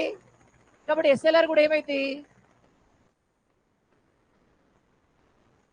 అర్థమైందా నేను చెప్పిన మాట? అర్థమైనట్టే ఉంది కానీ అర్థం కాలేదా? అర్థమైందా? మళ్ళొకసారి చెప్పాలా? మళ్ళొకసారి చెప్పనా? అర్థమైందా? మళ్ళొకసారి చెప్పాలా? చెప్పాలా? ఏం లేదమ్మా. ఇప్పుడు ఫర్ ఎగ్జాంపుల్ నేను బ్యాంక్ దగ్గర ఇందాక ₹1,00,000 లోన్ తీసుకొని టీవీ కొన్నాను. ఇప్పుడు నేను మళ్ళీ బ్యాంక్ కట్టేటప్పుడు అదే ₹1,00,000 కడతానా, వడ్డీ కడతానా? ఎంతో కొంత అయితే కడతా కదా. Is it right or not? ఇప్పుడు ఫర్ ఎగ్జాంపుల్ ₹1,00,000కి నేను ఒక ₹1,000 కట్టిన అనుకుందాం, 1,10,000 రూపీస్ తిరిగి పే చేసి, ఇప్పుడు బ్యాంకు నాకు 1,00,000 ఇస్తే నేను ఎక్స్ట్రా 1,000 రూపీస్ పే చేస్తాను 1,00,000తో పాటు. అంటే ఇప్పుడు బ్యాంకుకి ఎక్స్ట్రా వచ్చినాయా, సేమ్ అమౌంట్ వచ్చాయా? ఎక్స్ట్రా వచ్చినాయి కదమ్మా. ఇప్పుడు ఎక్స్ట్రా వచ్చినాయి అంటే ఎన్డిటిఎల్ పెరిగినట్టా తగ్గినట్టా? గట్టిగా, ఎన్డిటిఎల్ పెరిగింది అంటే సిఆర్ఆర్ ఏంటి? ఇప్పుడు ₹1,000 ఉంటే ₹1,000 మీద 4% కడతారు కదమ్మా. అదే ఇప్పుడు 1,200 అయింది అనుకోండి, 1,200 మీద కట్టాలి కదా 4%. రైట్ అన్నా? అంటే అప్పుడు సిఆర్ఆర్ ఏమైనట్టు? గట్టిగా, ఇది దీని మీదనే ఎస్ఎల్ఆర్ కూడా బేస్ అయి ఉంటుంది కదా. అప్పుడు ఎస్ఎల్ఆర్ కూడా ఏమైనట్టు? పెరిగి. అర్థమైందమ్మా? అంటే ఇన్ఫ్లేషన్ టైంలో సిఆర్ఆర్ ఏమైంది? ఇంక్రీజ్. ఇన్ఫ్లేషన్ టైంలో ఎస్ఎల్ఆర్ ఏమైంది? ఇంక్రీజ్. ఇన్ఫ్లేషన్ టైంలో ఆర్ఆర్ ఏమైంది? ఇంక్రీజ్. అర్థమైందా? Quite opposite deflation time. Deflation టైంలో సిఆర్ఆర్ ఏమైంది? డిక్రీజ్. డిఫ్లేషన్ టైంలో ఎన్డిటిఎల్ ఏమైంది? డిక్రీజ్. దానివల్ల సిఆర్ఆర్ ఎస్ఎల్ఆర్ ఏమైతాయి? క్లారిటీ వచ్చింది కదా? No problem right? ఇది అందుకే ఆర్బీఐని మనం banker to the bank, apex bank, final money lender to the bank. మరి అపెక్స్ బాడీస్ ఇంకా ఏమైనా ఉన్నాయా చూద్దాం ఒకసారి. అపెక్స్ బాడీస్ ఇది చెప్పినాక ఇద్దాం, మధ్యలో వదిలేస్తే బాగుండదు, ఇది చెప్పిన తర్వాత ఇద్దాం. Right. So apex bodies first organisation, దానికి ఆర్గనైజేషన్ ఫస్ట్ సెక్టార్ అనుకుందాం. ఫస్ట్ సెక్టార్కి సంబంధించినటువంటి అపెక్స్, దాని యొక్క హెడ్ క్వార్టర్స్, అది ఎస్టాబ్లిష్ అయినటువంటి ఇయర్. ఇప్పుడు నేను చెప్తున్న టేబుల్ ఉంది కదా, 100% ఒక క్వశ్చన్ వస్తుంది. 100% ప్రతిసారి ఒక క్వశ్చన్ వస్తుంది. ఎందుకంటే అపెక్స్ బాడీస్ మీద పక్కా ఒక క్వశ్చన్ ఉంటుంది. First banking sector. What is the apex in banking sector? గట్టిగా ఆర్బీఐ. ఎప్పుడు ఎస్టాబ్లిష్ అయిందమ్మా? రైట్. సో హెడ్ క్వార్టర్స్ ఎక్కడ? ఎప్పుడు ఎస్టాబ్లిష్ అయింది? Right. Financial sector. What is the apex in financial sector? మళ్ళీ ఆర్బీఐ. సో ఎక్కడ హెడ్ క్వార్టర్స్? ఎప్పుడు establish అయిందమ్మా? Yes. Agriculture sector. What is the apex in agriculture sector? గట్టి చెప్పాలా? నబార్డ్. ఏమన్నా? రైట్. హెడ్ క్వార్టర్స్ ఎక్కడ? ఎప్పుడు ఎస్టాబ్లిష్ అయిందమ్మా? 1982. ఎప్పుడు ఎస్టాబ్లిష్ అయింది? Next agriculture marketing. What is agriculture marketing లో? నాఫెడ్. ఏమన్నా? గట్టిగా నేషనల్ అగ్రికల్చర్ ఫెడరేషన్. ఏమన్నా? హెడ్ క్వార్టర్స్ ఎక్కడ? ముంబై. ఎప్పుడు ఎస్టాబ్లిష్ అయింది? 57-58లో. ఎప్పుడు ఎస్టాబ్లిష్ అయిందమ్మా? గట్టిగా. నెక్స్ట్ మార్కెటింగ్ సెక్టార్లో అపెక్స్. మార్కెటింగ్లో అపెక్స్ ఏంటి? సెబీ. ఏమన్నా? Security exchange board of India, SEBI. Headquarters ఎక్కడ? ముంబై. ఎప్పుడు ఎస్టాబ్లిష్ అయింది? 1988. దీంట్లో గట్టిగా బ్యాంకింగ్లో ఏంటి? ఫైనాన్షియల్ సెక్టార్లో ఏంటి? అగ్రికల్చర్లో ఏంటి? హెడ్ క్వార్టర్స్ ఎక్కడమ్మా? ఏ ఇయర్లో ఎస్టాబ్లిష్ అయింది? అగ్రికల్చర్ మార్కెటింగ్లో ఏంటి? What is NAFED? National agriculture federation. ఏమన్నా? ఎప్పుడు ఎస్టాబ్లిష్ అయిందమ్మా? మార్కెటింగ్ సెక్టార్లో ఏంటి? రైట్. హెడ్ క్వార్టర్స్ ఎక్కడ? ఎప్పుడు ఎస్టాబ్లిష్ అయిందమ్మా? ఏంటది? మార్కెటింగ్ సెక్టార్లో అపెక్స్ సెబీ. ఏమన్నా? Next industrial sector, IDBI. ఏమన్నా? Industrial development bank of India. Headquarters ఎక్కడ? ముంబై. 1964లో ఎస్టాబ్లిష్ అయింది. ఎప్పుడు ఎస్టాబ్లిష్ అయిందమ్మా? స్మాల్ స్కేల్ ఇండస్ట్రియల్ సెక్టార్లో సిడ్బి. ఏమన్నా? ఐడిబిఐకి ముందు ఎస్ పెడితే సిడ్బి. రైట్. ఎస్ పెడితే సిడ్బి. హెడ్ క్వార్టర్స్ ఎక్కడ? లక్నో. అన్ని ముంబైలో ఉండవు. దీని హెడ్ క్వార్టర్స్ ఎక్కడ? లక్నో. ఎప్పుడు ఎస్టాబ్లిష్ అయింది? 1990లో ఎస్టాబ్లిష్ అయింది. అలాగే మైక్రో ఇండస్ట్రీస్. ఏం ఇండస్ట్రీస్ అమ్మా? ముద్రా. ఏమన్నా? Micro units refinance development agency అంట, ముద్రా. హెడ్ క్వార్టర్స్ ఎక్కడ? ఢిల్లీ. ఎక్కడమ్మా? ఎప్పుడు ఎస్టాబ్లిష్ అయింది? 2015. ఏ ఇయర్లో? ఏం ఎస్టాబ్లిష్ అయింది? గట్టిగా. సో బ్యాంకింగ్ సెక్టార్లో అపెక్స్, ఫైనాన్షియల్ సెక్టార్లో అపెక్స్, అగ్రికల్చర్ సెక్టార్లో అపెక్స్, అగ్రికల్చర్ మార్కెటింగ్లో అపెక్స్, మార్కెటింగ్ సెక్టార్లో అపెక్స్, ఇండస్ట్రియల్ సెక్టార్లో అపెక్స్, స్మాల్ స్కేల్ ఇండస్ట్రియల్ సెక్టార్లో అపెక్స్, మైక్రో ఇండస్ట్రీస్లో అపెక్స్. గట్టిగా ముద్రా. ఏమన్నా? ముద్రా అంటే micro units refinance development agency. ఏమన్నా? అలాగే నెక్స్ట్ మనకి ఇన్సూరెన్స్ సెక్టార్లో ఐఆర్డిఏ. ఏమన్నా? Insurance regulating development authority. 1999లో ఎస్టాబ్లిష్ అయిందమ్మా. Headquarters Hyderabad. ఎక్కడ? PF, provident fund. పిఎఫ్ఆర్డిఏ. ఏమన్నా? Provident fund regulating development authority, PFRDA. ఇది 2003లో ఎస్టాబ్లిష్ అయింది. Headquarters Delhi. ఏమన్నా? గట్టిగా. Right. Next housing sector, NHB ఏమన్నా, నేషనల్ హౌసింగ్ బోర్డ్ ఏమన్నా. సో ఇది 1988లో ఎస్టాబ్లిష్ అయిందమ్మా housing. Headquarters Delhi and Mumbai. Next exports and imports. Exports and ఇంపోర్ట్స్కి ఎగ్జిమ్ ఏమన్నా, ఎగ్జిమ్ బ్యాంక్ అంట. 1982లో ఎస్టాబ్లిష్ అయింది. గట్టిగా 1982లో ఎస్టాబ్లిష్ అయింది. ఏ బ్యాంక్ అన్నా, గట్టిగా ఏ బ్యాంక్ అన్నా, ఎగ్జిమ్. హెడ్ క్వార్టర్స్ ఎక్కడ, ముంబై. ఎక్కడన్నా. ఇవి apex bodies, very very important. Banking సెక్టార్లో అపెక్స్, గట్టిగా బ్యాంకింగ్ సెక్టార్లో అపెక్స్, బ్యాంకింగ్ సెక్టార్లో అపెక్స్, ఫైనాన్షియల్ సెక్టార్లో అపెక్స్, అగ్రికల్చర్ సెక్టార్లో అపెక్స్, అగ్రికల్చర్ మార్కెటింగ్లో అపెక్స్, మార్కెటింగ్ సెక్టార్లో అపెక్స్, ఇండస్ట్రియల్ సెక్టార్లో అపెక్స్, స్మాల్ స్కేల్ ఇండస్ట్రియల్ సెక్టార్లో అపెక్స్, మైక్రో ఇండస్ట్రీస్లో అపెక్స్. గట్టిగా. నెక్స్ట్ ఇన్సూరెన్స్ సెక్టార్లో అపెక్స్, పిఎఫ్ సెక్టార్లో అపెక్స్, హౌసింగ్ సెక్టార్లో అపెక్స్. నెక్స్ట్ ఎక్స్పోర్ట్స్ ఇంపోర్ట్స్లో apex. EXIM bank established in which year? Headquarters ఎక్కడ? Housing. NHB established in which year? Headquarters ఎక్కడ? PFRDA established in which year? Apex ఎక్కడ? Established ఎక్కడ? Next IRDA headquarters ఎక్కడ? MUDRA headquarters ఎక్కడ? Established in which year? SIDBI established in which year? Headquarters ఎక్కడ? IDBI headquarters ఎక్కడ? Established in which year? SEBI headquarters ఎక్కడ? Established in which year? NAFED headquarters ఎక్కడ? Established in which year? RBI head quarters ఎక్కడ? Established in which year? 1935. Very very very very important. ఓకేనమ్మా. ఇందులో ఆర్బీఐని ఏ committee రికమెండేషన్స్తో establish చేశారంటే Hilton Young. ఏ కమిటీ అమ్మా? గట్టిగా ఏ కమిటీ? Hilton Young. ఏ కమిటీ అన్నా?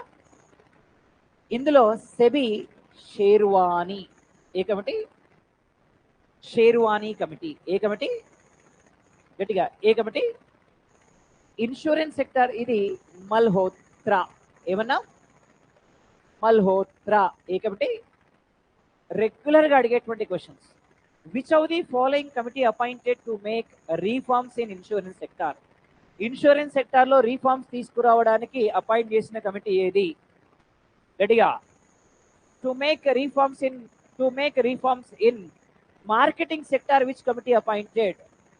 షేర్వానీ. ఏ కమిటీ అమ్మా? సో ఈరోజు స్టాక్ మార్కెట్స్ అన్నింటినీ కంట్రోల్ చేసేది ఎవరు? సెబీ. ఎవరన్నా? సెబీ. అందుకే apex body in a sector? Marketing. A sector అన్నా? మార్కెటింగ్ సెక్టార్లో అపెక్స్ బాడీ ఏమన్నా మనం? గట్టిగా సెబీ. ఎక్కడుంది హెడ్ క్వార్టర్స్? ముంబై. ఎక్కడుందన్నా? సో ఫైనల్గా సిఆర్ఆర్ అంటే ఏంటి? Security deposit maintain by the banks in RBI. ఎక్కడ? ఆర్బీఐలో డిపాజిట్ చేస్తారు. దాన్ని మనం ఏమన్నా? What is SLR? Security deposit maintain by the banks. Right. ఏమనం దాన్ని? ఎస్ఎల్ఆర్.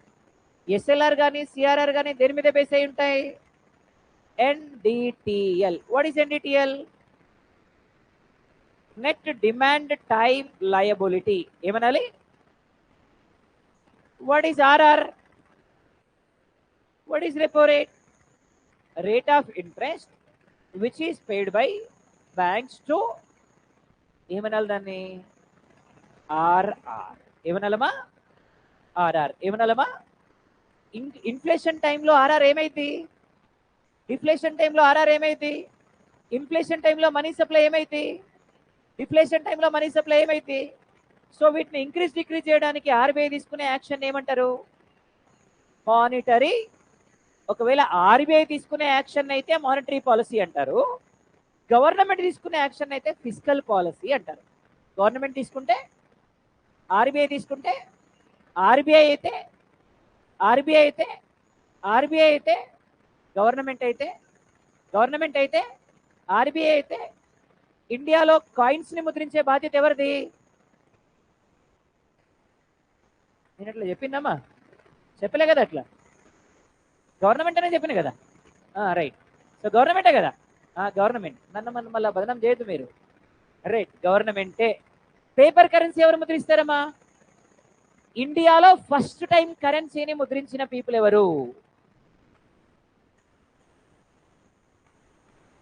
ఇండియాలో ఫస్ట్ టైం కరెన్సీని ఎవరు ముద్రించారు? మౌర్యాస్. ఏడా సార్ మీరు వారం రోజులే కనపడక, వారం తర్వాత ఎట్లా గుర్తుంటాయి సార్, అంతేనా? మౌర్యాస్. ఎవరమ్మా? ఏం కరెన్సీ? పనా. ఏ కరెన్సీ అమ్మా? పేపర్ కరెన్సీ 1861లో వచ్చింది మనకి, అర్థమైందా? సో పనా ఏ కరెన్సీ అన్నా? గడియబల. ఎవరు ముద్రించారు? వరల్డ్ లో కరెన్సీ ముద్రించినటువంటి ఫస్ట్ పీపుల్ రోమన్స్. ఎవరమ్మా? వరల్డ్ లో అయితే బిసాంత్. ఏమన్నా? బిసాంత్ అనేది గోల్డ్ కరెన్సీ. మరి ఇండియాలో గోల్డ్ కరెన్సీ ముద్రించింది ఎవరు? Indo Greeks. ఇప్పుడు మీ ఫేవరెట్ ఆన్సర్, ఇండో గ్రీక్స్. ఏమన్నా? ఇండియాలో గోల్డ్ కరెన్సీ ముద్రించినటువంటి ఫస్ట్ పీపుల్. గట్టిగా. భారతదేశంలో మొదటిసారిగా పంచ్ మార్కుడు కాయిన్స్ ని ఎవరు ముద్రించారు? పంచ్ మార్కుడు చెప్పానా? చెప్పలేదా? మన హిస్టరీలో చెప్పుకుంటారు కదా. పంచ్ మార్కుడు కాయిన్స్ ముద్రించింది మొదటిసారిగా శాతవాహన. ఎవరమ్మా? ఏం కాయిన్స్? భారతదేశంలో మొట్టమొదటిసారిగా on the name of king coins ని ముద్రించిన రూలర్స్ ఎవరు? On the name of king, రాజుల పేరు మీదుగా నాణాలని ముద్రించినటువంటి మొట్టమొదటి రాజవంశం ఏది? Indo Greeks. ఎవరమ్మా? గట్టిగా. అయిపోయిందా హిస్టరీ? అవుతుందా ఇప్పుడే? అయిపోయిందా? మరి ఇంత ఫాస్ట్గా ఆన్సర్లు చెప్తున్నారు మరి. రైట్. మరి మొట్టమొదటిసారిగా రాజు ఇమేజ్ ని కాయిన్స్ మీద ముద్రించినటువంటి డైనెస్టీ. రాజు ఇమేజ్ అంటే రాజు బొమ్మనే ఉంటదన్నమాట కాయిన్ మీద. ముద్రించినటువంటి ఫస్ట్ పీపుల్ ఎవరు? రాజు ఇమేజ్ ని కాయిన్స్ మీద ముద్రించినటువంటి ఫస్ట్ డైనెస్టీ సెథియన్స్. మౌరియస్ తర్వాత వచ్చినటువంటి పీపుల్ వీళ్ళు, సెథియన్స్. ఎవరు? గట్టిగా. రాజు ఇమేజ్ ఉంటదన్నమాట, దాని మీద ముద్రించారు. మొట్టమొదటిసారిగా యానిమల్స్ ని కాయిన్స్ మీద ముద్రించినటువంటి డైనెస్టీ గుప్తా డైనెస్టీ. సముద్రగుప్త గురించి చెప్పాం మనం, right? Who is known as Indian Napoleon. ఏమన్నా? ఇండియన్ నెపోలియన్ అన్నాం మనం. ఎవరిని? ఆయన పీకాక్స్ కి ఫీడింగ్ చేస్తున్నట్టుగా కాయిన్స్ వేశారు. ఎవరైనా? సముద్రగుప్త. ఏం పేరమ్మా? రైట్. ఓకేనా? రిమైనింగ్ బ్రేక్ తర్వాత చూద్దాం.